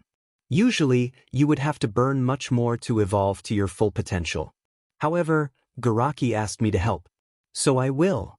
The voice calmly guided his spirit as Overhaul couldn't scream anymore. It was kind of hard to scream when the air in your lungs had all burned. Focus. Focus on who you are and what you want to do, my child. Is your purpose? Is your name? My name is. Overhaul thought about his life in a flash. The rotten society. The Yakuza, a dying breed who still welcomed him. His studies were to be the best at the work, to make things that would make his family great again. Garaki. His second family. People in society shunned them because they didn't understand their genius. Because of this moral, the hero society destroyed everything he had. The villain underworld that crushed every hope and dream he had. Overhaul. The Evolver. That's a good name. Overhaul willed his body to stop burning and it stopped. Overhaul looked at himself. A self. A defined body. What a strange notion. He didn't blink at his new body, formless and featureless. To be fair, to blink you would need eyes. He didn't need such a thing. Emilia looked at the humanoid shape that was her kind of boyfriend until recently and she was scared. Attracted. Quirk. She had always loved this thing that was utterly denied to her. A man who was a quirk? She couldn't lie, it was something she liked. Overhaul. Yes, Emilia? Overhaul turned his knot face toward her. The new living quirk suddenly had an idea, and he enacted it. He touched Emilia. Fear. Not. Garaki cried as he saw something appealing. Chisaki, who was the son he never had, technically he had a son, but he didn't count, had evolved beyond anything he could hope for. Now, he was restructuring his relationship with his loved one, Emilia. Living quirks. The final stage of humans. Why are you crying, sensei? Chisaki said as Emilia finished her evolution. Emilia didn't have a quirk, So turning her into a living quirk was impossible for the Ashen King. There was nothing to ignite. Overhaul had changed that, giving her one of her favorite quirks, a mutation one. Besides, he knew her. She was always the curious one. They knew what emitter quirk became as living quirk. What about mutation quirk? He couldn't decide on one animal. So he gave her the ultimate mutation quirk, a human quirk. Several arms grew on her as her body suddenly reached its peak. Her eyes were now full of irises of various colors, just as her hair became a technicolor festival. Both of his children, the new mankind. I regret being left behind. But every parent shall one day bid goodbye to the new generation. Before you. Both Overhaul and mankind looked at their hour, and Ashen King walked with them to him. Your issue, my friend? Is it that you are too humble? Garaki, I don't see you as a follower. As an apostle. I see you as one of my only friends. I see you as my other father, someone who enabled my wing. Sensei, you gave us so much. Let us give you something in return. Garaki ascended before his body turned into ashes. Yes, his body was too old. But luckily, his mind would endure in this world. Evolution wouldn't be stopped. Geeton was busy fighting for his life, but to be honest, he enjoyed it to the fullest. Finally, he was free. Free to exercise his quirk and apply his might to the world. He didn't have to bow down to people weaker than him because it was polite, or because they were respectable. Right now, he was flying in the air to have some advantage fighting this giant oaf. As long as he had the giant's attention, his troops and men could handle the people attacking them. All they had to do was to hold on. Naraka. It was strange how a word softly said just vibrated into all the people fighting on Mount Fuji. The only reason Geeton didn't die was that he was flying. Then, all the water in the air disappeared, evaporating in one instant. His skin actually burned, blistering under the vapor as he fell to the ground. Almost. He fell on Gigantamachia's head, breaking his legs on impact, among other things. There, he saw his men, his army, getting engulfed in lava and saw the river of liquid fire, deceptively quick from his height, descending on the mountain to go below. Lava engulfed the few heroes who had joined the fight, the CRC, and mostly the MSA. I think we weren't supposed to kill them. Only the heroes and the people with masks. Overhaul pointed out as he was walking on lava, turning it into some kind of obsidian rock. He was also using his control over atoms to simply modify the heat around him to something more manageable. The Ashen King contemplated the destruction he had just brought with his return and chuckled. No, it should be okay. They were simply too weak or unlucky to survive. Now, you might want to protect yourself, my friend. Can you rather wait for a second then? I think I will go deal with the heroes down there. Ashen King would have retorted against that just before getting punched by Machia. After all, he was AFO's contingency plan against an eventual return of the firefucker, and even if his former MSTR was dead, he was still going to finish his mission. Up in the air, the Ashen King contemplated the fact he had been hurt. Mankind has progressed since his first demise apparently. Nonetheless, he was going to make the world remember him. When he landed again in front of the giant, the Ashen King had taken back his original form of another giant, too. Overhaul wasn't in the area anymore, as he had used his quirk to propel himself to the heroes. It meant he didn't have to hold back. The end of Nirvana.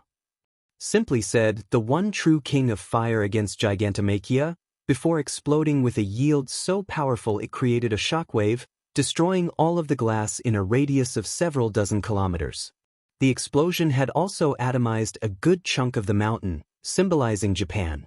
It was theatrical enough for him. He didn't have to hold back slightly as he did when he wanted to burn the Emperor of Japan. This time, he had enough people looking at him already. The giant restructured itself near the carbonized body of the mighty giant. Geeton didn't even have the time to react and signal to his idol that he was there. To be fair, what's the use of a dumb ant's faith to the lion? What he didn't expect, however, was for the carbonized skin to break suddenly, revealing a pristine Machia underneath. So, the giant was still able to fight? Well, he would be happy to put an end to its sufferings. OF-. Night Eye said as everyone was reeling from the impact. They actually had to work. To fight. To retreat. To do anything really. Joker was already on his feet, and he was suddenly flipping the decks in his hands. I think we have to fight. The students said as the adults were standing up, still quite shaken. They still had numbers and their enemy. All Izuku could hope was that he was still newly resurrected and, as a result, maybe still had some weaknesses. Besides, they also had bullshit quirks on their side. In fact, Izuku even had a few ideas about the situation. Thankfully, they were already nearby, and his friends were here too. He pulled up the phone and immediately contacted Hinata. Of course the restrictions are lifted. Oh good. They were on the same wavelength for once. No restrictions was fun. No restriction with Momo nearby? Momo, I need as many official Black Lotus as possible. Izuku commanded the woman, who was still reeling from the shock but obeyed nonetheless. Thankfully, Gigantomachia was still alive and currently fighting on their side. Night Eye quickly contacted All Might. Is he finally ready? Also, prepare the plan, supporters. Yes, he was already coming since he finished mstring more of his strength. He is coming as fast as possible. All Might confirmed with an uneasy smile. He was safer than most people, but if the monster was back, the only way the day could get worse was if All for One somehow survived or returned too. I am impressed. I would have thought you guys would have run away. Then Shisaki crash-landed in the middle of the hero HQ, having increased his own density by 2 tons. Oh come on, what again? Night Eye yelled as they all got on their guard in front of the new enemies. Stand ready for my arrival, worms. From Overhaul. The Maker. In front of them stood this new being, who seemed like a faceless victor from Arcane. Also, something in the name seemed familiar. Any relation to the dude who attacked Izuku's sister and got beaten by My Little Ponies and a magic card that deleted his transformation? Bakugu correctly pointed out that, had an excellent memory when it came to annoying people to death. To that question, Overhaul answered by raising his hand and creating a block of concrete promptly thrown at the insolent. The attack was immediately stopped by Bakugu's own attack and also Miruko protecting her student. So, I am giving this opportunity once. Join us and be uplifted if you are worthy. Refuse and be condemned. Except for the Joker. He is going to die for what he has done. For he wronged me and I am God. Everyone in the camp got ready for the fight. The tension in the air was crackling with raw power between everyone in the makeshift tents and wasted electronics. Then, Overhaul turned into a blue marble that fell to the ground. It was as weird and anticlimactic as a shark getting rotated. Mr. Compress let the invisibility cloak, a gift from his son-in-law, off his shoulder and looked at everyone. Hi God. I am Mr. Compress. Night Eye sighed in relief. Thank God they had bullshit quirks too. Mr. Compress was honestly one of their most powerful. He was a walking one-hit kill warrior. Son and father high-fived, but they looked far from where they stood. Afar, the giant of fire was still there, exchanging blows for blows, breaking their moment together. However, I can't marble that. Namely, it's too hot and too big for my quirk. That's fine, Dad. We will manage.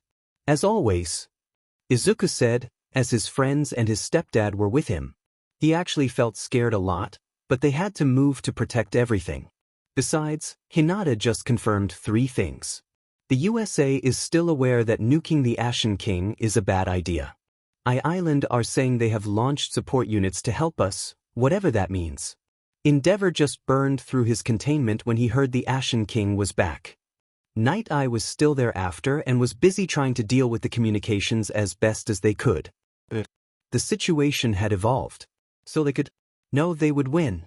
Baylor looked at MT Fuji, or rather what was left of it, while flying in a helicopter.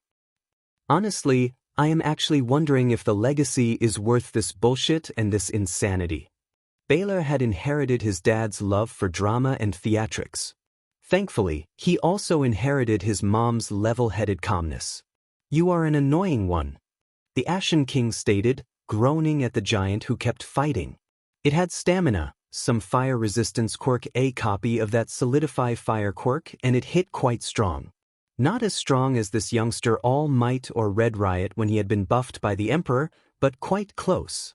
My creator made me big and strong to protect little marching long. Makia fought with the desperation of a madman. He was painfully aware he failed the part of protecting people. However, he could always avenge them. The Ashen King sighed. He was bored now by this giant, and as a result, he remembered a very particular feeling. The one time he got hit by an atomic bomb on his face as he was flying across the ocean. He felt his body almost get dissipated by the explosion in itself, but then he felt it. The power underlying the fabric of reality.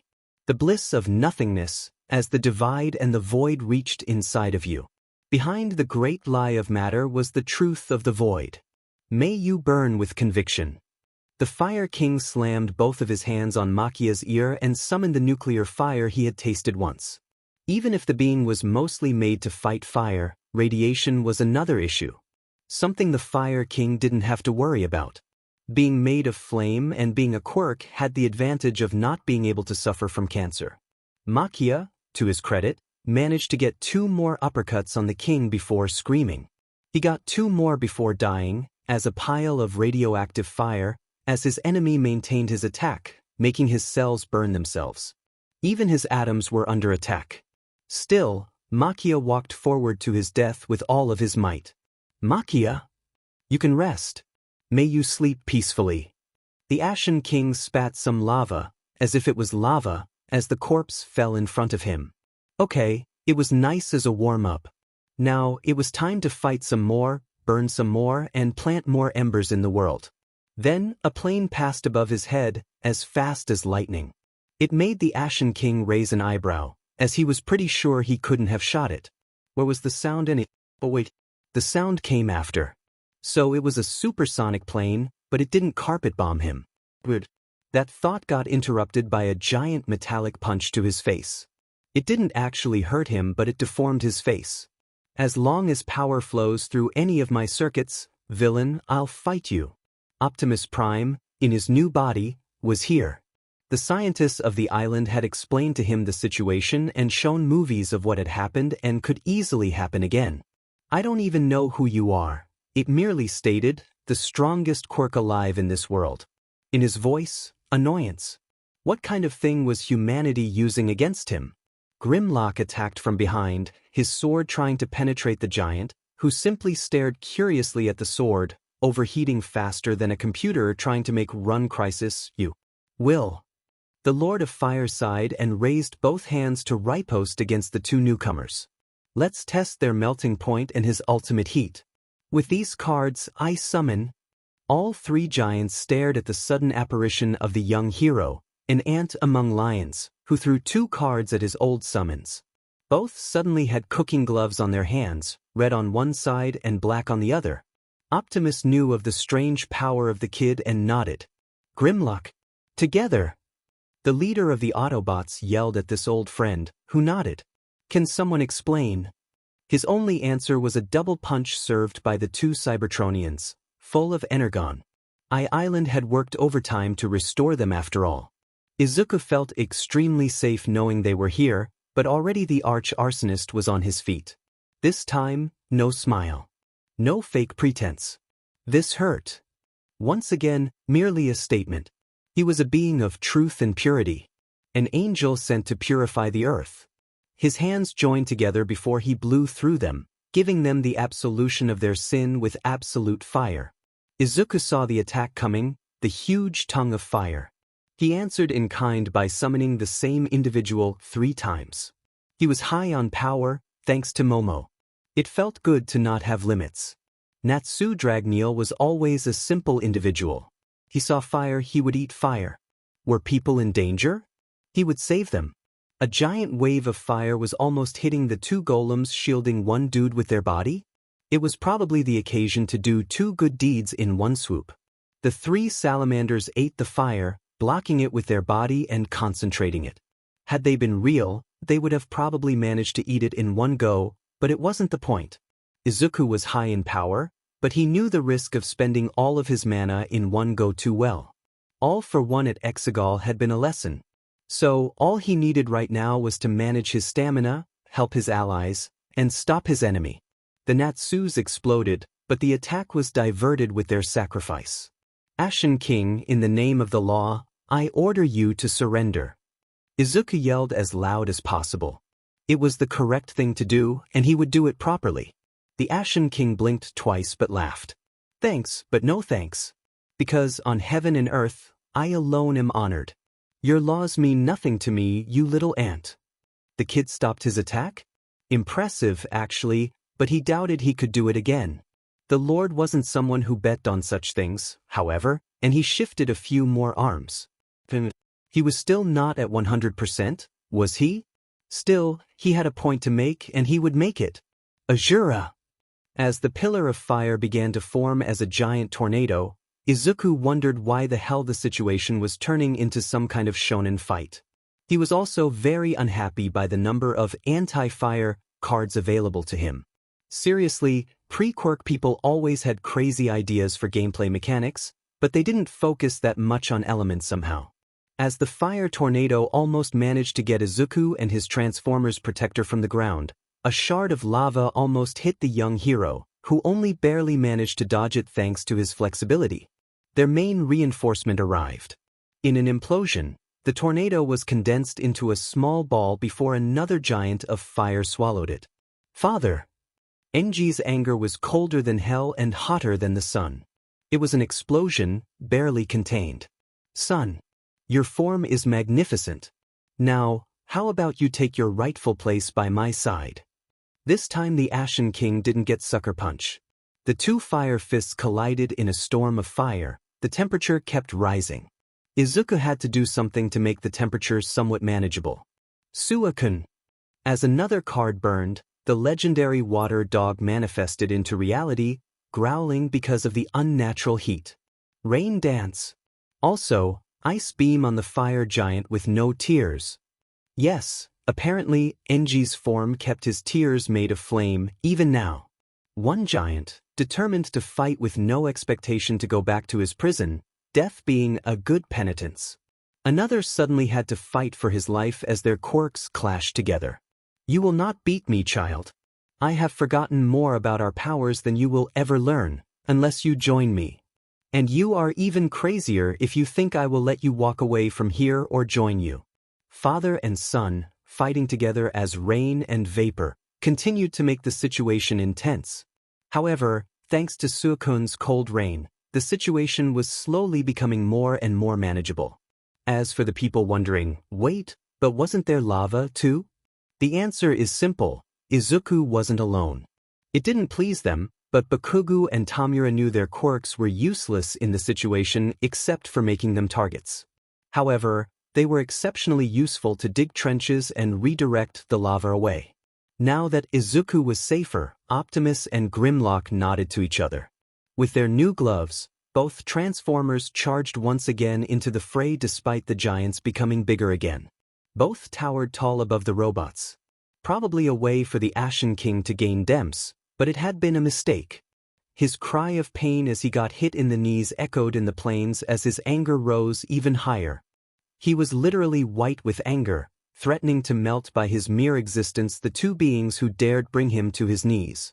Had the rain dance not been active, they would have burned. Baylor made a decision. He was an a-hole. A criminal and the most powerful supervillain alive in the world. The issue being, he needs a world to maintain his status. Now, he simply needed to think about how to do it smartly. Fine. You want to play like this? I shall teach you the true meaning of burning. As if his voice was the command to power no one should ever understand, the air split.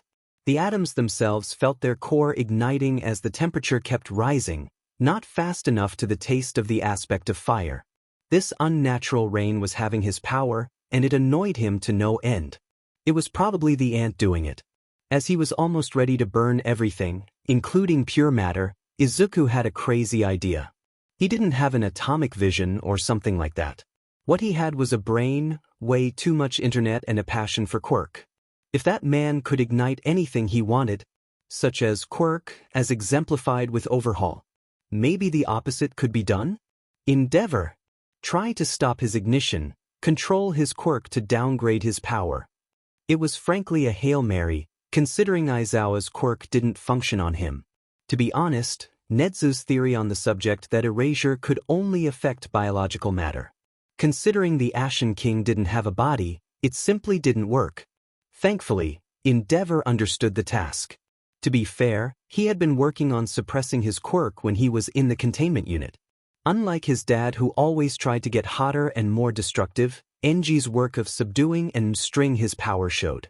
The Ashen King discovered how it felt to have his cells becoming ashes as their heat and combustion suddenly stopped. Suddenly, his full attention went back to Enji. If the fight had been a simple duel between the two, the Ashen King would have won, his concentration and power being way above his son, who had been a living quirk only for a few months. He had been one for years. The issue was being jumped by Optimus Prime and Grimlock, who hit him continuously as their armor melted. They knew what was going to happen if they lost, and they weren't going to let this world burn in the flame of a madman. Cybertron wasn't going to happen twice. You won't take my gift away. It's time for your legacy to end. Implosion versus explosion. Matter expanding versus matter condensing. Izuku thanked the fact his Suicune apparently knew Protect. It was probably why he survived the shockwave that managed to destroy, once again, the bodies of the two Transformers.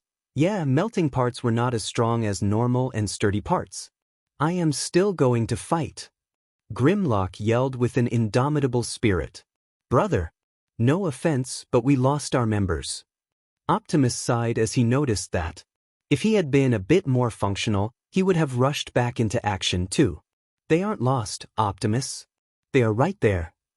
Grimlock pointed out that their members were mostly destroyed, but indeed not far from there. Optimus groaned louder. Freaking. Damn it. Izuku and Suicune emerged from the barrier created by Protect. The oxygen was back now, and the implosion following had been the reason why Izuku asked his Pokémon to maintain the barrier for a few more seconds. The rain was still pouring as the world slowly felt the balance restoring. Happened? This voice wasn't as distorted as before. The rain dissipated the dust, revealing a middle-aged monk. An angry monk, whose body was covered in flame, lay near a naked Endeavor, out cold.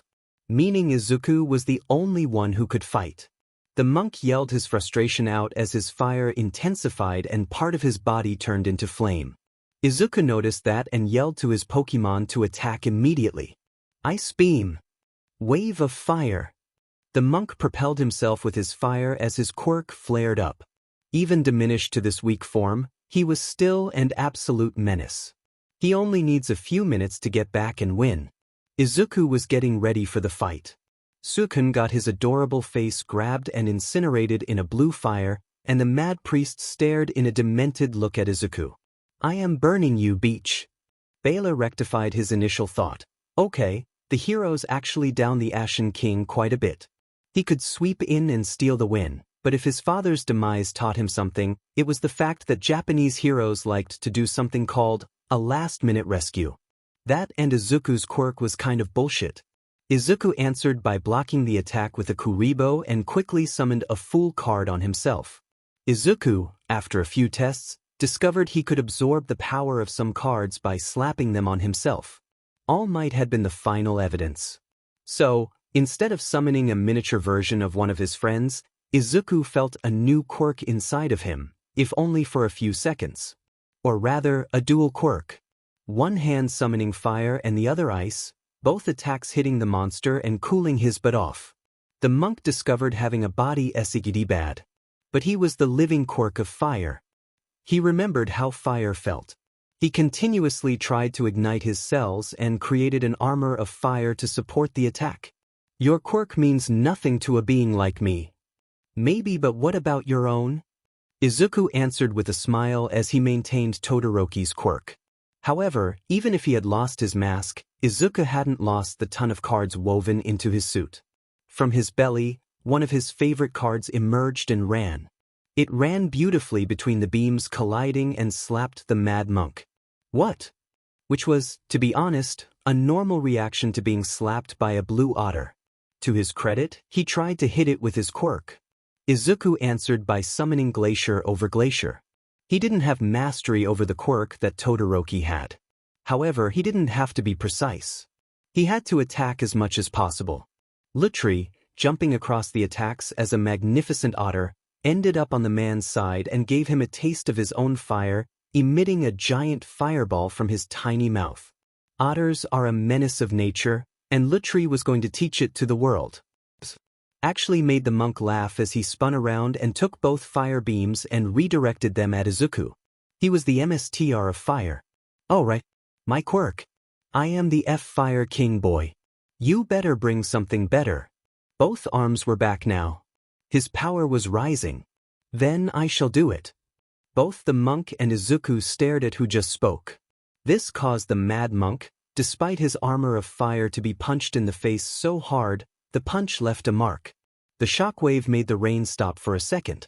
I am sorry for being late, Izuku, Gentle said, as One for All flared around him at 10%. The quirk wasn't that different from La Brava's boost after all. All Might had seen the man on the verge of dying after Exegol. A man who rushed against certain death because it was the right thing to do. A hero. One for All was the strongest quirk in existence, the accumulation of several lives. Considering he only had embers and no more time to give it to anyone else without a quirk, All Might took a bet. Gentle was made quirkless by All for One. Maybe it would work. One for All's vitality settled in Gentle quickly, saving the man's life. His recovery allowed his body to reform around it, and All Might personally supervise the man's training. The ninth holder. That's okay, Uncle Gentle, Izuku said while taking a battle stance. Baylor, still in the sky, had summoned some popcorn to watch the show. He had been right not to intervene. He would have gotten jumped on worse than a JJK villain. Hell, he wouldn't be surprised if this new guy actually had a second form or if Izuku could boost him. I am not done. As long as I am alive, you both will die. I will. Both heroes blinked as the mad monk apparently healed his own face by burning it, turning it into flame. What the hell was this thing? Both knew what they had to do. This man was evil. He had burned countless people alive for reasons no one understood or wanted to understand. He was a raging fire that didn't want and couldn't be contained. Izuku slapped on a clone card while having his other hand reach two other cards. Two judgment cards. All Might. Gentle's quirks. His grandmother's quirk. They craved one thing. Justice. Ele Brava. Do it. Gentle said in a communicator. Far from there, La Brava was with Twice, who multiplied her. The three La Brava, full of love for their future husband, yelled together the same thing. We love you, Gentle. Baylor chuckled. Good Lord, and his dad kept telling him life wasn't a manga. He had been right all along in this thing. SEK on that, Dad. Still, he could do one funny thing. His eye sucked color, and he carefully enhanced his cursed eye. Now, he simply had to aim. The mad monk flared with all of his might as his opponent's aura was pushing against his fire. He wasn't going down. I am the Phoenix. You speak too much, Gentle and Izuku echoed together before rushing in. They didn't have time to lose. With both the judgment boost and demon right, they felt justified into punching into oblivion a genocidal maniac, and La Brava's love for Gentle, both Opha's holders united their strength. Their fist hit the monster in the only part still in the flesh. His chest. Now go to hell.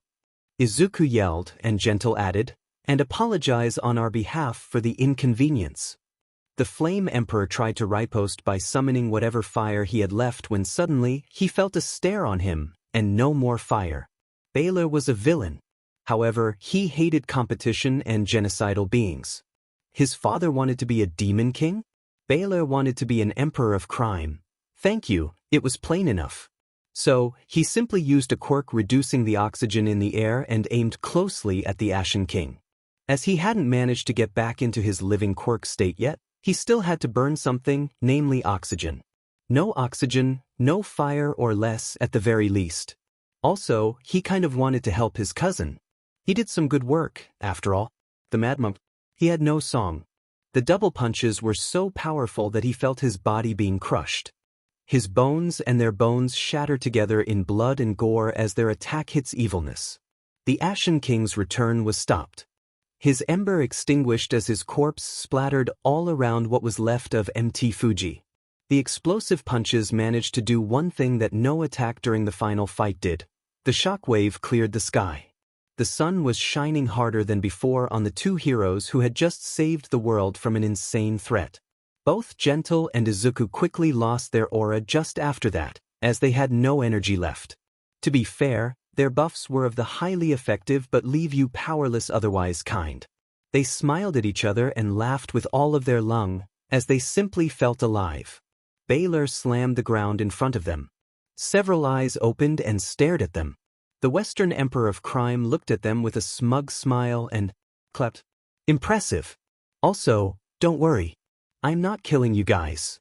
Unlike Dad, I try to avoid familicide, and as for you, he pointed to a Gentle slowly trying to raise himself on his feet, I like your style.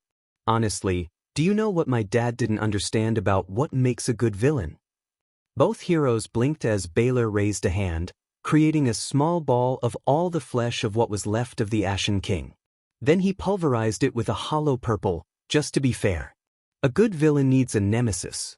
A hero to counter him.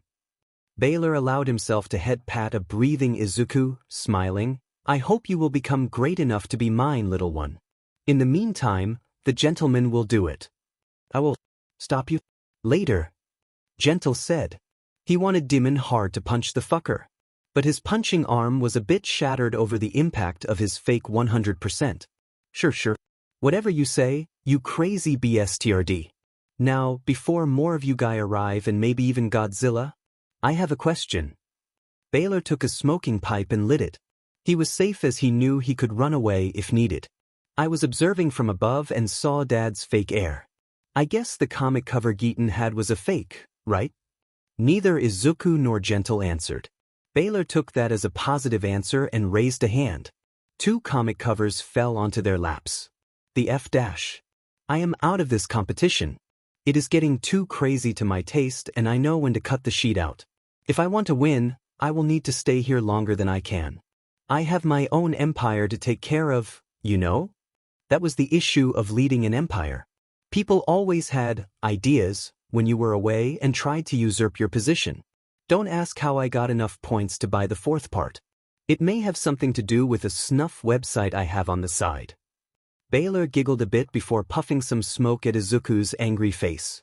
Grow stronger, little cousins. But do me a favor, when you get Dad's quirk thing. Smash it. Baylor was deadly serious on the subject. I was planning to do that. I saw how an artificial quirk can take over someone. Izuku spit, feeling a tiny bit better, and all of 18 Baylor's eyes blinked at the same time as he did a double take. Wait, they can do what? That wasn't something he knew as possible. Oh, good lord, and to think some people wanted to inject themselves with it. Take over someone? This isn't why you wanted to smash it? To avoid your dad rising again? Well, no, to avoid someone with that quirk being born again. However, all for one. He was a controlling F-. Baylor groaned before feeling something, and he began to fly again. Okay, I am feeling the cavalry coming for you guys. I am not staying here. Wait, what was your plan? Izuku yelled at his criminal uncle. Baylor smiled above him. Some people think an endgame should finish the game for good. But what is the fun in that? No more games means no more fun. My endgame? It was to make sure we would play again, little one. Let's have our fight another day when you have lived through more adventures. I am sure it's going to be fun. On that note, Baylor flew off as fast as he could.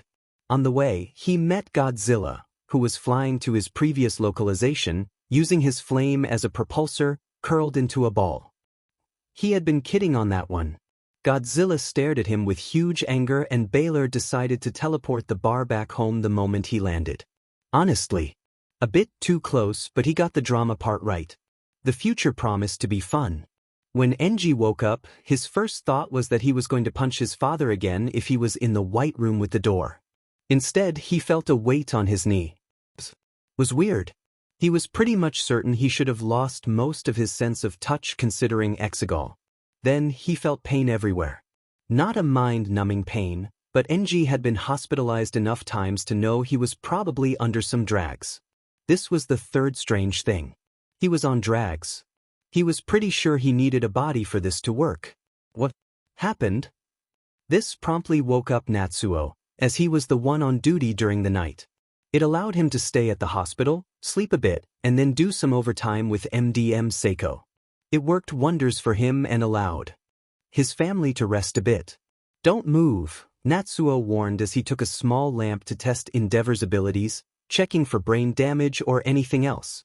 His father's reaction time was weird, probably because he just woke up. However, considering his body, Natsuo doubted that. Endeavor's career as a hero had ended. I am alive and now with a body. Sadly, we still aren't sure about your brain. Natsuo snarked. He hadn't forgiven his dad, unlike most of his family. He didn't hate the man much anymore, however. He still wasn't invited to his wedding, but he would maybe allow him to check on his child. Shouldn't I be dead? Endeavor didn't compute how he was alive. You can, weirdly enough, thank the Ashen King for that. The current theory with our quirkologists is that two living quirks fighting each other cancelled both of your ascensions. And he got killed by All Might's successor and the Seiko Kid. And the remains? Destroyed on an atomic level by the Western crime boss. He then fed off. NG sighed, part of the stress leaving his body. Thank God. It was over. Lighter. Way lighter. Don't think you are safe, however. Mom and Nedzu want to have a word with you. But more importantly, Fuyumi and Burnin are currently working together on the best way to yell at you. Can you wait a few minutes before warning them? The man was pleading. Natsuo smiled madly at him. He showed his dad the message in the family chat to warn everyone, and several OMW messages appeared. I am going to die, aren't I? Painfully after a long life. Don't you ever dare pull that sheet again. Natsuo warned his dad. Enji sighed but nodded with difficulty. Katsuki and Yui sighed. They were not the most useful during the MT Fuji battle. However, on the bright side, as the battle injured and also killed quite a few heroes, the young hero squad was getting more and more practical experiences. Translation: Yui and Katsuki had many dates, which consisted in them dropping in one of the few CRC HQs still existing to say hello.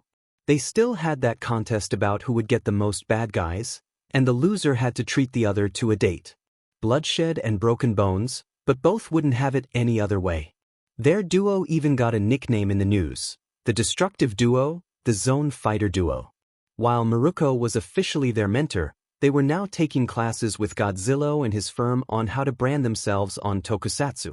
Monoma walked through UA's gate just in time for the beginning of the second year.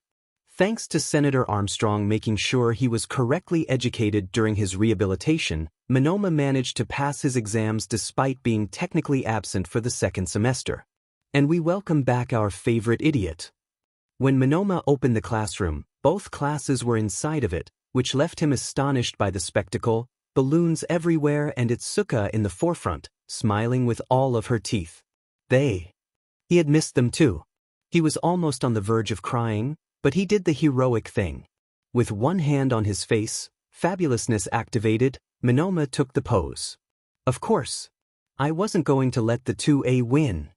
Itsuka slapped her favorite idiot with a hand, and to her surprise, it hurt her hand. Monoma's face turned black for a second before going back to normal. How did you do that? Nanamachine girl. Monoma laughed while his mentor and pony stood in front of him. He bump-fisted the American girl, who gave it back. Thanks, Monoma. Uncle said thanks to you. His dream is getting closer to completion.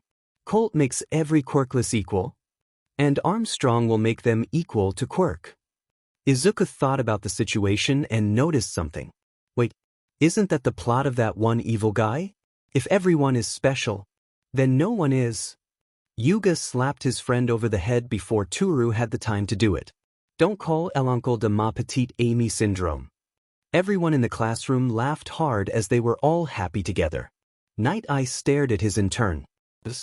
It is actually good work. Excellent compilation. The strategy was flawless, and your improvisation on the field allowed for no casualties on both sides. Chimera nodded. He knew his curses had been a weird one. It was hard to imagine that 1 year ago he was one of the most well-known vigilantes in town. But he was interning for Night Eye and was often lent to the cops for their raids. Turns out that having someone with a deep understanding of the criminal mind and with a quirk allowing him to bypass most walls and defenses was invaluable for raids. Nature hated void, and the disparition of so many criminals during the Battle of Mt. Fuji made a lot of foreign criminals take the opportunity to install themselves in a place ready for the ripping. The CRC was pretty much all that was left of the old guard, and the hunt for Purifier, confirmed alive considering he kept trying to blow up water supply and heteromorph shelters. Chimera's alarm activated, making him jump.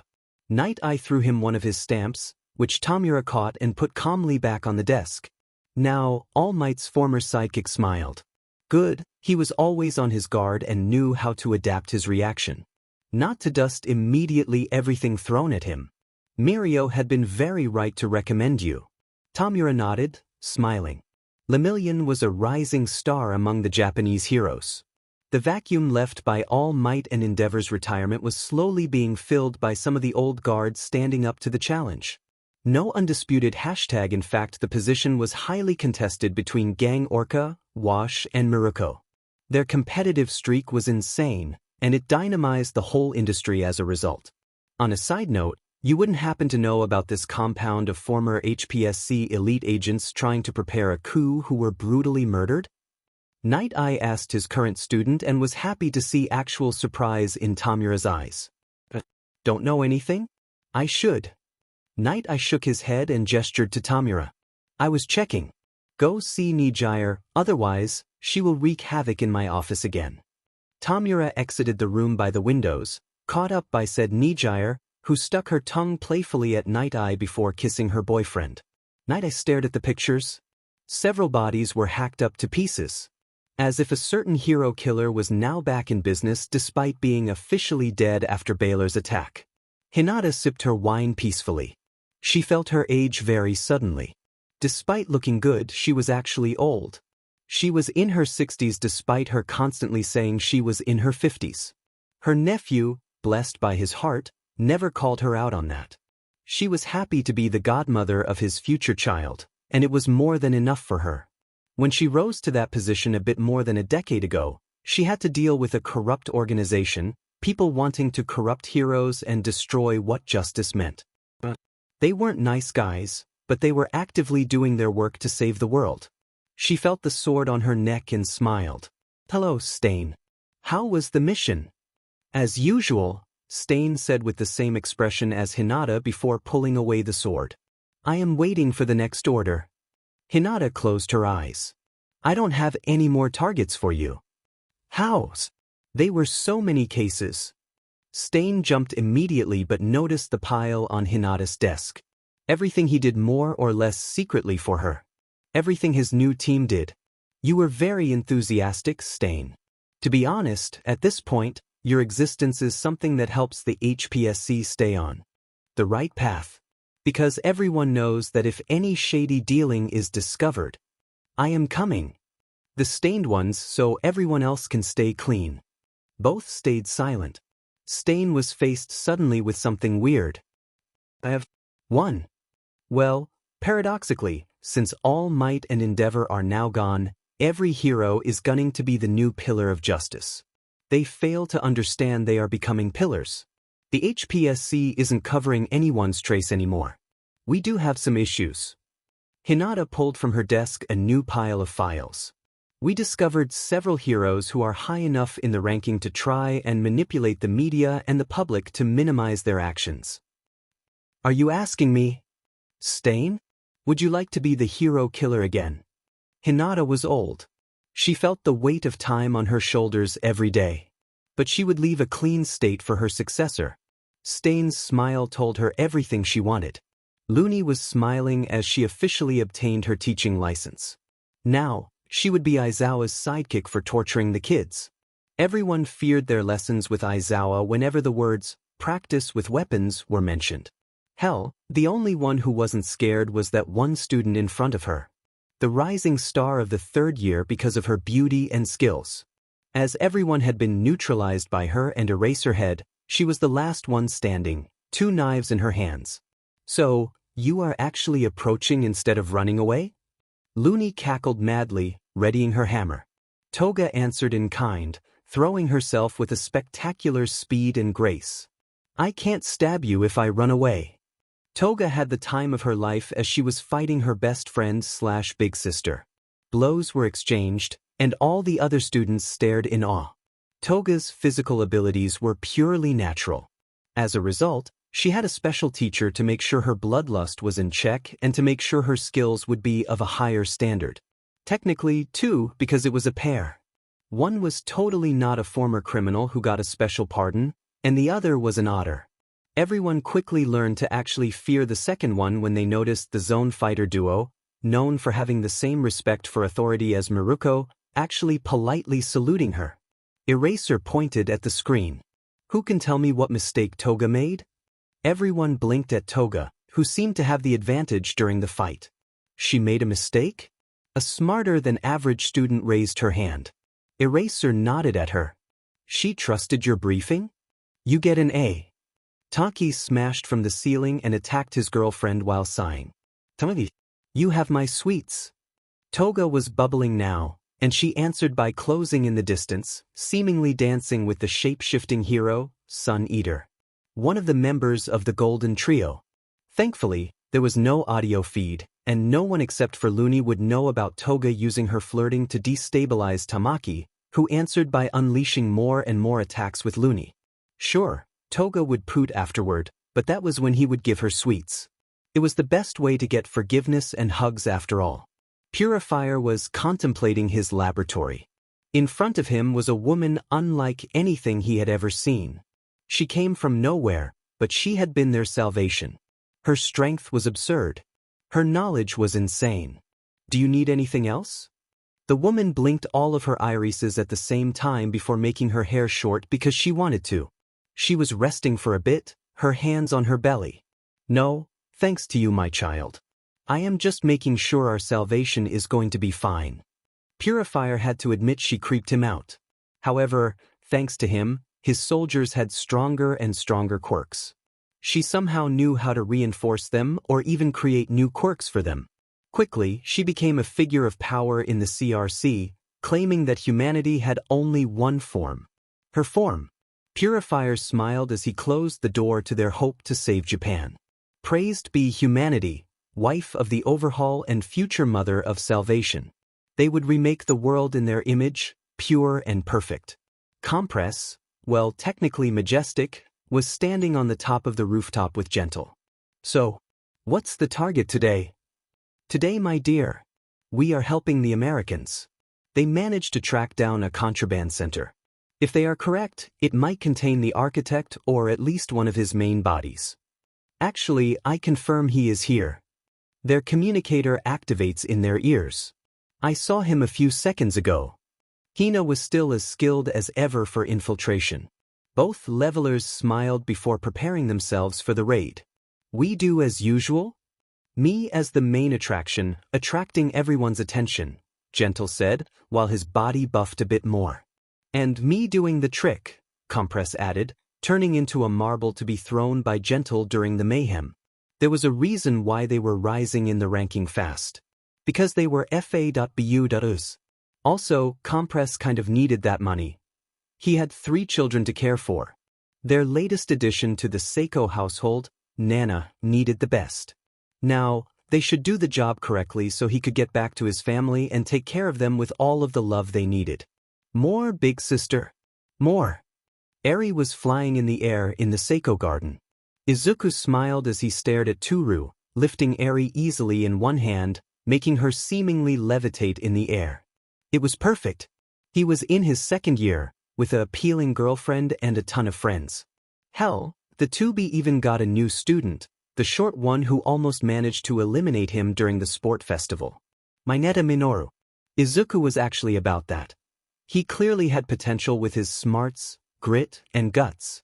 Monoma immediately adopted him as his friend, and together, they plotted to bring the 2A to their knees. Not that it would be easy. He had more cards than before. Also, thanks to his sponsorship, he had all the cards he wanted. He still went to the Den of the Drake to see his old friends. As time passed and most of them got their life together, the shop seemed a bit emptier, but when everyone was there, it was more fun than ever. Chimera was still known as that goddamn munchkin.